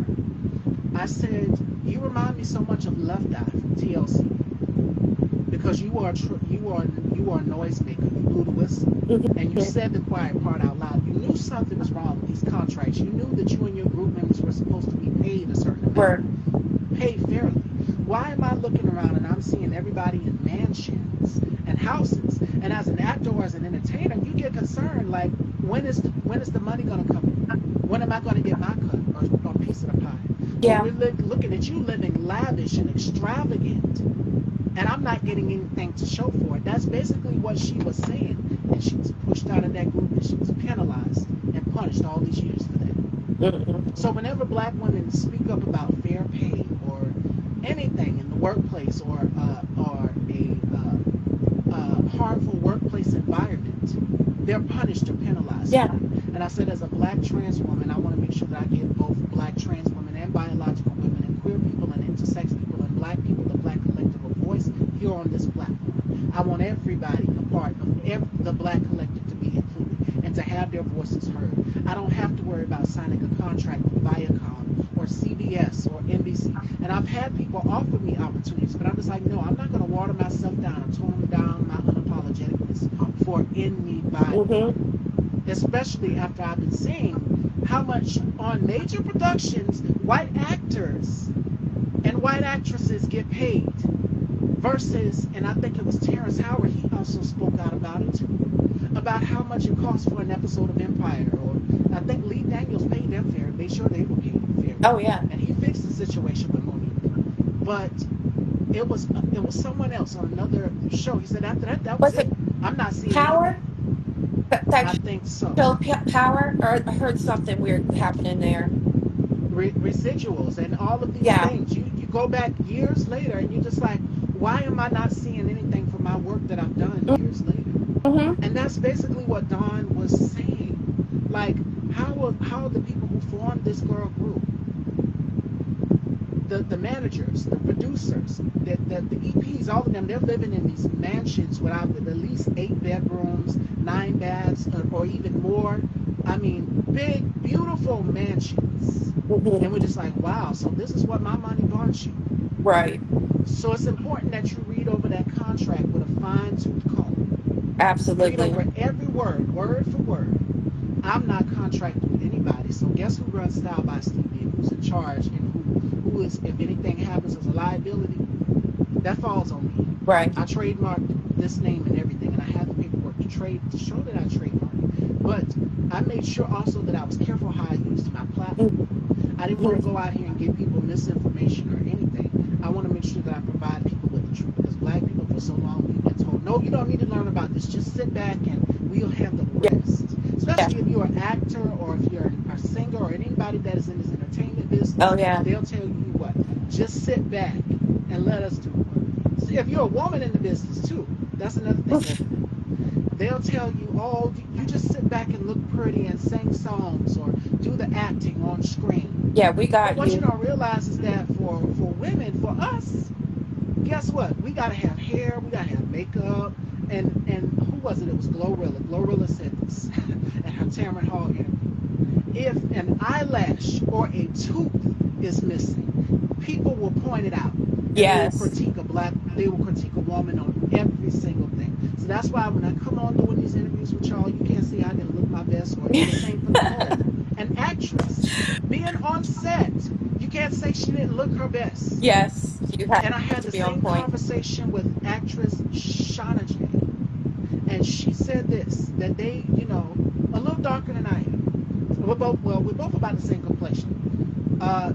They didn't even know how to mix her makeup shine Yeah. correctly. And they had her looking all sorts of ways. Mm. So if you are a woman in this business, fellas don't really have to worry about it. They get a little powder here and there, they get lined up. Marcos is a beautiful man already, so he wouldn't have to worry about these things. But for women, for us, even when I did my interview with Marcos, I was like, okay, I'm going on someone else's platform. Everything has to be perfect. Now, it's one thing if I go on my platform and I can go in there, if I want to come in them the PJs or whatever, because I'm doing it Yeah. from my home, the comfort of Yeah. my home, my face still has to look beautiful, because that's the money maker.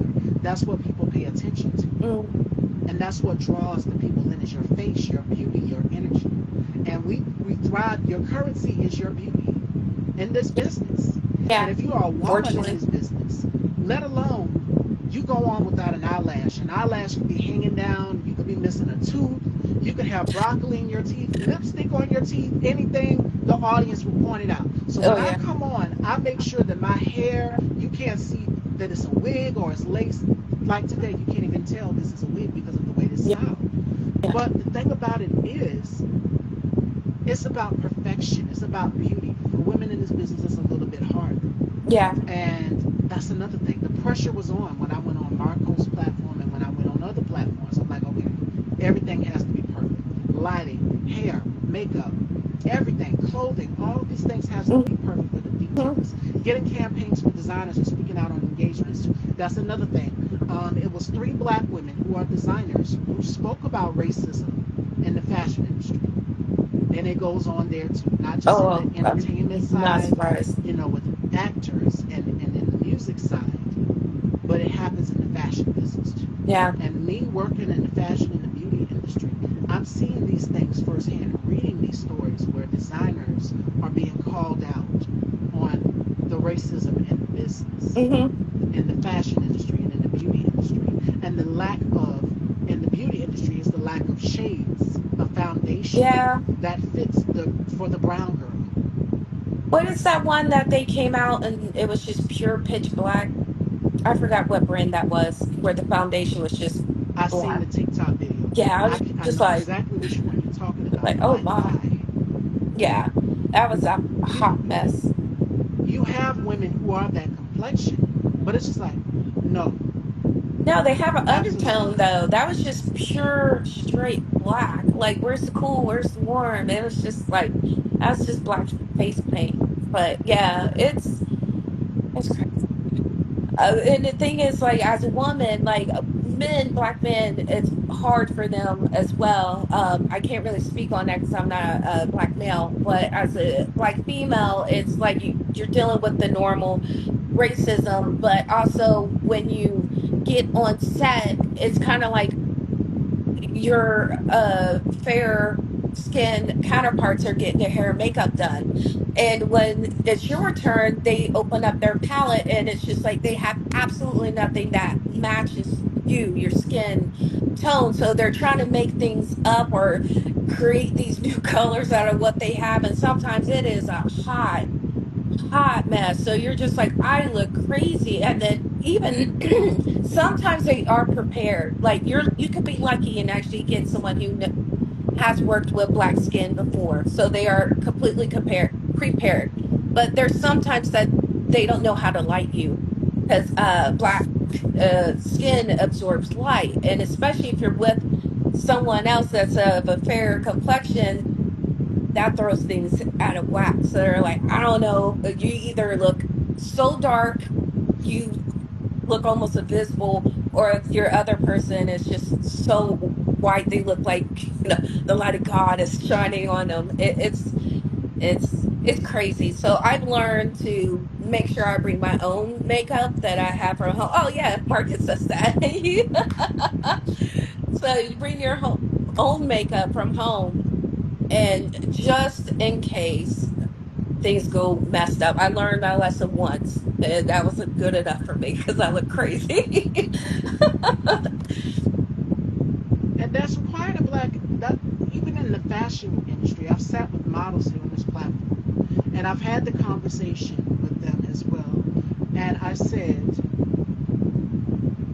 they told me that they had to bring their own makeup. Mhm. And back in the day, it could be one or two shades for what the brown girl. And what was it? It was fashion fear.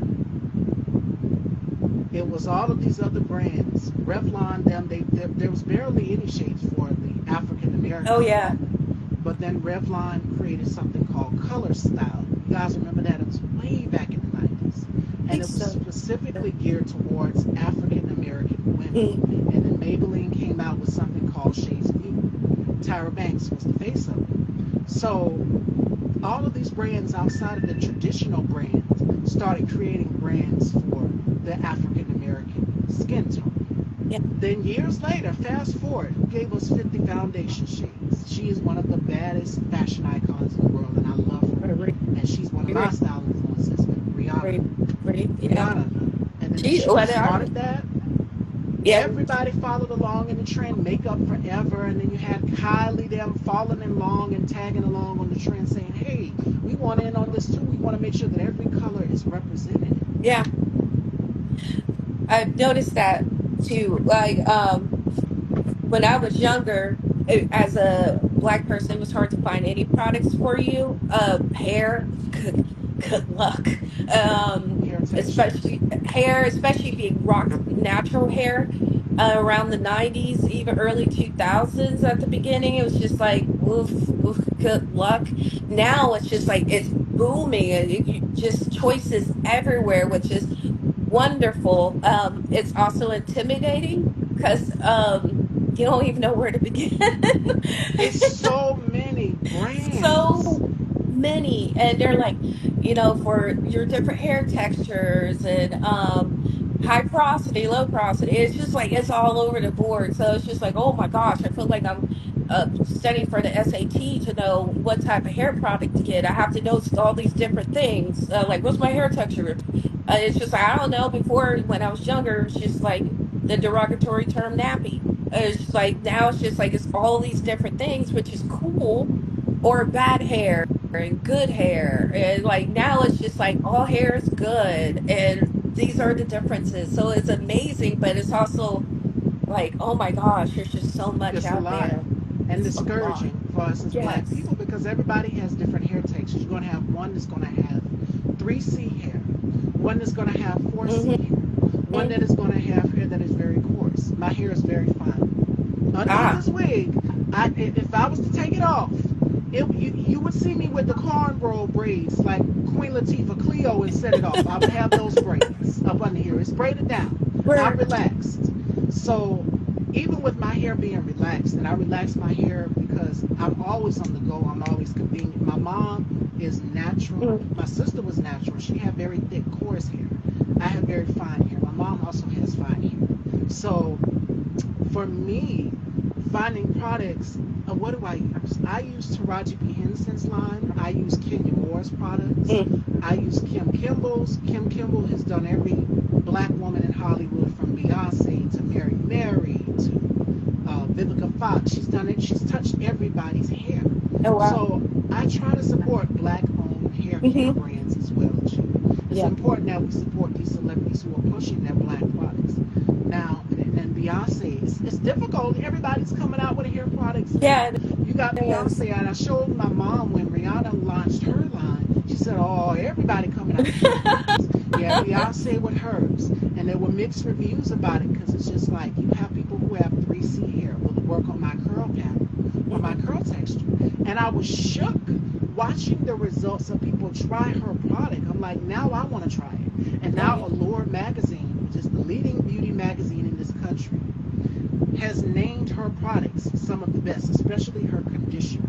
Oh So when you wow. walk into Sally's Beauty Supply, I totally understand what you're saying, Nicole, about it's like taking the SAT because we have our own section dedicated to us, Hmm. and then they have their section of keratin treatments and all of these things, which will make their hair even more softer. But for black people, for what they consider multi-ethnic hair, because that's what the owl is called, even on the website too, it's called multi-ethnic or multicultural hair care. We have a whole section of, you'll see Kenya Moore, you'll see Tracy Ellis Ross, Mm. Yep. Pattern, Kind Taraji P, you'll see, it's so many, Cantu, Cream of Nature, Yeah. uh, Design Essentials, which is a great product. You'll see Mazzani, you will Yeah. see all of these brands. It's just like, oh my God. And I think every woman grew up with Luster's Pink. I knew personally. For me, that Yeah. was something we used religiously You in the do a house. roller set, you have to have the luster speak. Luster's, Dark and Lovely. For me, Hmm. I started using Dark and Lovely ever since high school. And I stopped using Dark and Lovely, but then I started relaxing my hair with Motions. Y'all remember Oh, Motions oh with the yeah, that yellow was and the one of the best purple? ones. Yes, I love Motions. I use Motions or either Just For Me now. Because Mm. Dark and Lovely was a little bit harsher for my hair.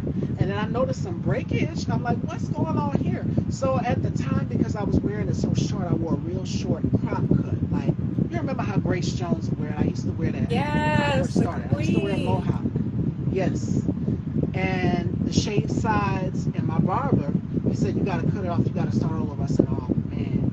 She had a taper cut, though. I said, so let's go ahead. I guess we got to start over. Yeah. Hi, Darkness. Wild Classic Beauties in the house today. Thank you.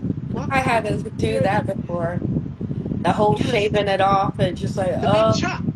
the big chop. Like when I was a relaxer all my life basically. Then I would just be not doing anything and my hair was just coming out like Christmas tinsel. So I was like, I got to do something. So I just decided to go natural.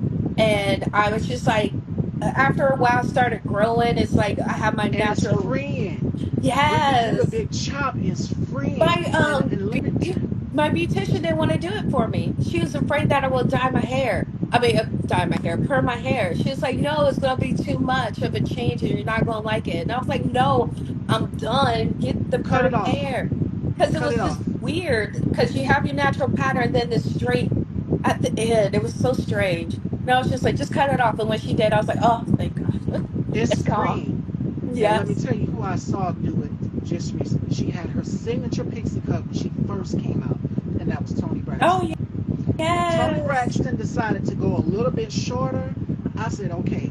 And it looks like her wave, she's got the waves going on. I said, I like this right Mm-hmm. here. This is beautiful. This is carefree. This is confident. This is not caring about long hair. Yes. Whereas for me, I can do any hair length, any hair texture. I've done short hair. I've done medium length hair. Mm-hmm. And I don't know what it is about long hair. I feel like I have to bring out my inner vixen. Yeah. It makes you feel sexy. I can And understand especially that. when the fan is blowing. Yes. Beyonce always has a fan.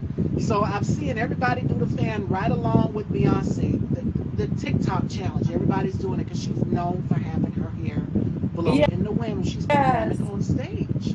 And for me, long hair has always been a sacred thing. But when I first started, it wasn't always long. I had a mohawk and I did a taper Yeah. cut. And I Nice. said, you know what? Let's do something different this season because you have to change it up. Mm-hmm. And shout outs to my girlfriend, my best friend, Mm-hmm. Rage. Rage, she convinced me. She was just like, you got to change it up. You're getting tired of the more people are going to get tired of seeing the mohawk. And I was just stuck in my ways. I'm just like, no, I don't want to change it. And I got mad at her and I got in my feelings. But I see what she was trying to do. She says when you change your hair, you become a different person. It That brings is out a so different true. personality in you. And Mm-hmm. when my mom chopped it all off, she just like, I'm gonna stop doing relaxers. And she came back and she had her earrings on, beautiful face Oh, structure, oh, everything. It's freeing. it It's is. it's literally freeing to me. So I know I've been there. I've had to do the big chop Yeah. before. And then my hair grew back Mm-hmm. healthy. And I got back to the stage where I was like, okay, now I can relax it. And if I want to color it, I can color it. But that's another thing that I made a mistake of too. We don't ever mix color and relaxer together. You do Oh, one or the other. Yeah. yes. Yes, yes, yes. So unless you're doing a pixie cut, or like how Toni has it, or either Latoya Luckett from Mm-hmm. Destiny's Child, Yeah. and her hair is a little bit lighter than mine's, but she said, you know what, I can do without long hair. And at the time, I think she was going through a divorce as well too. So, especially going through a divorce, your stylist is your best friend. Yes. So when you sit in that chair and you talk to your stylist and your beautician or whoever, and they're just like, "What we doing? What we doing today?" And they're just like, "You want to cut your hair?" You remember the scene in Wait and Exhale with Loretta Devine and Angela Bassett? Mm-hmm. She was going through divorce. That was a lot of black women. They just like cut it all off. And your Right. style's just like, "What? Do you know how long it took you for black women? Because it Forever. takes us a long time unless you do what Tiana Taylor does." And I love how Tiana Taylor, she does it. One day she'll have it short, she'll have a bob, and then she'll go back to long, and then she'll go to these like dreads. So I Mm-hmm. mean, it's about versatility. You got to be able. But the thing is, don't get discouraged. You cut your hair off, the hair hits the floor. Yes, you can't put it back in your hand. But Word. guess what? You can always add and subtract Yes. to what you don't have. You can add pieces to your hair. And who was it that did it? It was Melinda Williams with Soul Food. And she showed us ways that you can add pieces of hair to your shortcut if you want to add like a bang. Oh, And it was yeah. Missy Elliott. Missy Elliott would always wear her hair short. Mm-hmm. The cut was bananas in the back. I mean, the layers with everything. She wore it very Yes. short. And then she had a bang. And my cousin Yvonne started wearing her hair similar to that. And I was like, who you trying to be, Missy Elliott today? Because that's who wore the style. Missy always wore hair over her eyes. Yes. And then she wore the shade in the back was kind of shade. So, I mean, you can add layers to your shortcut. And it's Mm-hmm. like Darkness says, when you're sitting in that chair in the salon, there's so many hours in the chair. And you're looking at magazines. You're looking at pictures of Beyonce. You're looking at pictures of Janet. You're looking at pictures of Kelly Rowland and Tiana Taylor. And you're just like, we want to look like, we don't want the hairstyle. We want to look just like how we're looking in Yes. that picture in that moment. We want to look beautiful like that. So don't be discouraged, black women, if you cut your hair, because listen, you can can always add and subtract. And if he asks how your hair grew back so fast, you say God. That's how you do it. You say God, honey. Let me tell you, because men like a woman to switch it up, and men have told us what preferences. I've asked men on here on the show what their preferences are as it pertains to women and how we wear our hair. Some said they like a woman to have it wild, like messy bedroom textured hair, Oh, like if you just stepped off the right. beach. And Ciara or Beyonce would be the prime example Mhm. of that. Or if you like it short, I think Nia Long. Nia Long, she has beautiful bone structure, so she can wear these Yeah, short cuts. she can If rock it not Nia short. Long, then Toni Mhm. Braxton. If not Toni Braxton, then y'all already know Halle Oh, Berry. And every woman took a picture of Halle Berry. You can't tell me you didn't have a picture of her. yeah, And you just like, I want this haircut. yeah. And a whole bunch of people left the salon so disappointed because they're like, I look like Holly. Dang. Right. If not Holly, then Nia or Tiana Taylor or Kelly Rowland. Yes. Because they all wore short cuts, but it's about bone structure. So when you're getting in the chair and you're, you know, looking at these celebrities and their facial structures, like, okay, how does style gonna look on me? They have apps now. Before Oh, we wrap up, y'all, the real thing, we just started talking now, that you can actually put your face on in the app and they'll show you, okay, how would this hairstyle look on me?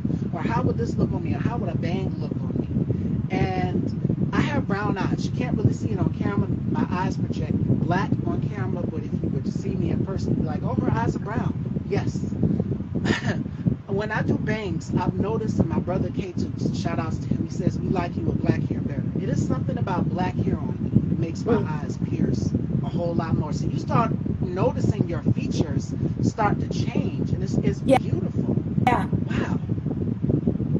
Yes. So you pay attention to all of those things when you go to your hairstylist, and your hairstylist is just like, they'll be mad at you because it's just like, what we doing today? They're thinking that you're gonna be getting the same service that you Yeah. always get, but it's like, no, I want something a little Yeah. different this time.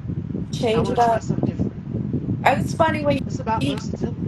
when you mentioned divorce and getting your hair chopped off, and I was like, oh my gosh, when I got my divorce, I got my hair chopped off and dyed it a copper, and I was like, what is it with divorce and cutting your hair? Not just a little bit, but drastically. Because when I did it, my hair was like right touching my shoulder, and I went to a pixie cut. It all gone, and everybody Listen, was like, why did you cut all that hair off? I was like, because I wanted to. and it's mine's Something right, about and it. it'll grow back. Yeah, girl, But back. it is something about a woman that goes through a divorce or a breakup. It changes your life. Mm-hmm. And when you change your hair, you feel so much better. Yeah. It's just like, I'm done. I don't want to be reminded of this because when I had this hair, I was in this relationship with this person, and it's not going to do anything but remind me of that Yeah. person. I want a new start. I want a new chapter and a new journey in my life. And when I tell you, I seen Tia Mori, when she went through her divorce, and she posted that TikTok, and it was her just sitting on the bed. She was smiling, and she's been showing her grays off, Oh, and her natural curl texture, and everything. Exactly, darkness. You take your power back. yes. It's liberating going through these things, Mm-hmm. but then you get that hair change. You feel so much better. You So much become a better. new woman, a new woman, It's like and you all just this like, what? weight just came right out. It's strange. It's something about going through a divorce or a breakup with a guy that will do it, ladies. I'm Mm-hmm. telling you. You want to change your hair. And it was Rihanna. Rihanna said it best. She said, I get bored. Yeah. I get bored. One day I'll have it long, the next day I'll have it short, the next day I'll have a bob cut, the next day I'll have it up, half down, I'll have curls, I'll have different things. But the key thing is to change it up. I'm not going to be blonde next week. And in some cases, yes, I might. But I know next week you're gonna see different women because I like to change it up. I don't like to stay the same. Yeah. And the only thing you control is how you look and feel sometimes. Exactly. And that makes you feel great as well too on the outside. You Yeah. feel so much better when you cut all that hair off. It's like Nicole said, the deadwood. So change is beautiful, and it meets the inevitable. Yes. So it makes you feel so good. It does. But We are now at the end of this conversation, Fashion House. This is such a great conversation. It was liberating, and we hope that you all took something away. You have to watch from beginning to end because we touched on so many things. So many We things. touched on misogyny.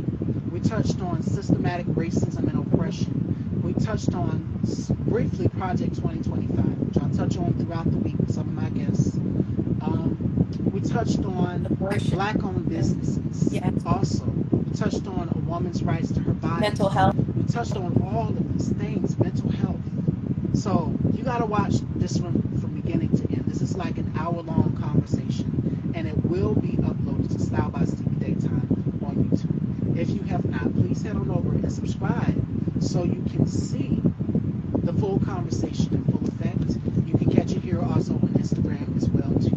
And next week's lineup will be dropped as well in the interview. So before we close out in this journey, Nicole, what are some words that you would like to give to young black women? Because we touched on misogyny, and there are young black boys and girls who are going to experience either racism or misogyny, grow up as adults in this world, and they're going to experience it. What would you say to the next generation of young black boys and girls who are growing up and want to get into this business, the entertainment business? Take care of yourself. Take care of your mental health. Look to the people of the past. Be thankful that they put their pavers down or their bricks down on this road that you will walk on. And be proud to put your paver down on that same pathway as them. Don't feel like you have to compromise or do things that you don't want to do because fame comes and goes. Look at Tom Hanks. He was huge. Now you hardly see him. It comes and goes. But you have to be true to yourself. Like money and all that stuff is great. It makes things easier, better, but it's not everything. When you pass on for this world, that money ain't going nowhere. It ain't going with you. So be strong, but don't feel like you have to play the role of Atlas because no one can do it alone. Don't be afraid to ask for help. Don't be ashamed to ask for help. And try to be happy and smile. And even if things ain't going the way that you wanted to or thought it would, just realize that what's happening now is just purely amazing of its own.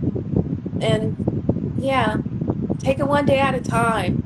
And don't worry about what other people are doing.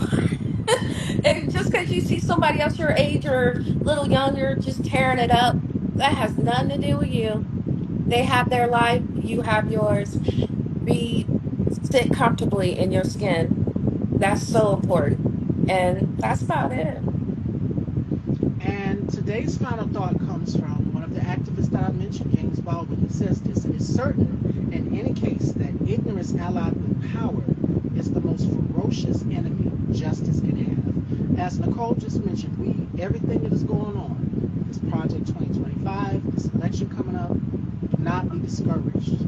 Get out and vote. Mhm. And black voices matter more than ever. So we are in the fight of our lives, and it just doesn't stop here. We are going to have to continue on to keep bringing education and awareness. And again, I'll say it again: the most dangerous thing in this world is a black person who is educated. Because again, when you have education and knowledge, they can't take nothing away from you. Mhm. They can't tell you nothing. They can't take it away from you because you got it. And when you have that education and that knowledge, you pass it on to your other brothers and sisters that are black in the community as well Yeah. too.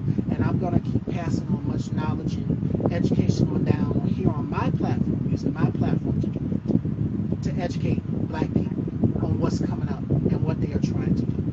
So justice starts there, and equality, accountability, all of these things, we are in the fight of our lives. Mhm. And as Darkness says, that is the best kind of dangerous. This is a quote Yes. from John Lewis. John Lewis said, "Good trouble." I said, "I'm the good kind of trouble. I'm going to be the good kind of trouble that is going to bring awareness to what is going on, to wake people up and make people more aware in the climate that we are in." so that we can understand that this is serious. Hmm. They're trying to take away our rights to education. They're trying to ban books and all of these things. They've already banned books. So be the good kind of trouble. Yes. And that's my final thought. Nicole, it was such a pleasure chatting Thank with you. thank I you. had such a great time. Me And we too. got to do this again. And remember, you Yes. got a sister in me. You got a big sister in me, girl. Same. I'm here for you. Anytime you want to talk, message me, you DM me. And again, as we touched on in the beginning of our conversation, mental health. You have to Hmm. watch from beginning to end. Check, reach, don't be afraid to reach out on people. Like darkness, let me tell you about darkness. She will reach out to me any time of the day, whether it's to refer guests to the show or suggest a guest to the show. She will check on me. Oh, Another one is Rose. Another one is K2. Everybody checks on me. Just reach out and check on somebody to find out how yes. they're doing mentally. Because 100%. let me tell you, mental health is It, sacred. it Your is. peace is sacred. So And remember that, fashion you dolls. never know, because when I talk to you, your words meant a lot.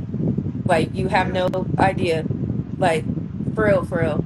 That meant a lot.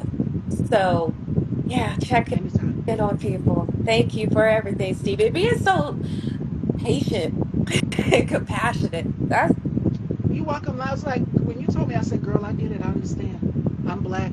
I'm a woman too. yeah, I'm black and I'm a woman. And I understand this. it meant the world. Thank you. Always. So anytime you want to reach out, and you are most welcome to come back to the dollhouse anytime. Oh, thank you. I would love to. I appreciate you even asking to begin with. So thank you. It was fun. Thanks. You are so welcome. And let everyone know where they can follow you and check you out. I'm terrible with social media. Here, it's a Nicole Holliday actor, and I believe it's the same at Facebook. I don't really have a TikTok or Twitter or anything like that. I'm really bad with social media. I try to avoid it because it's like it's the best thing in the world and the worst thing in the world. So I try not to get on it that often, which is terrible because I need to promote myself. But I'm going to be honest.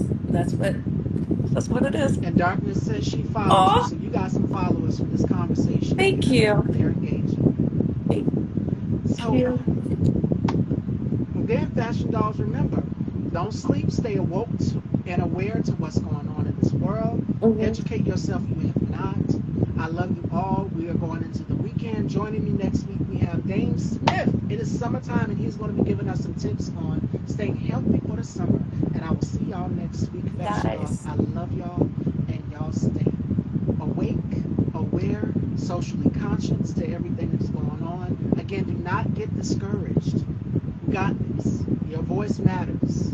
So the fight starts here. I love y'all, and y'all take care, fashion. Take Bye. care. Take care of yourselves.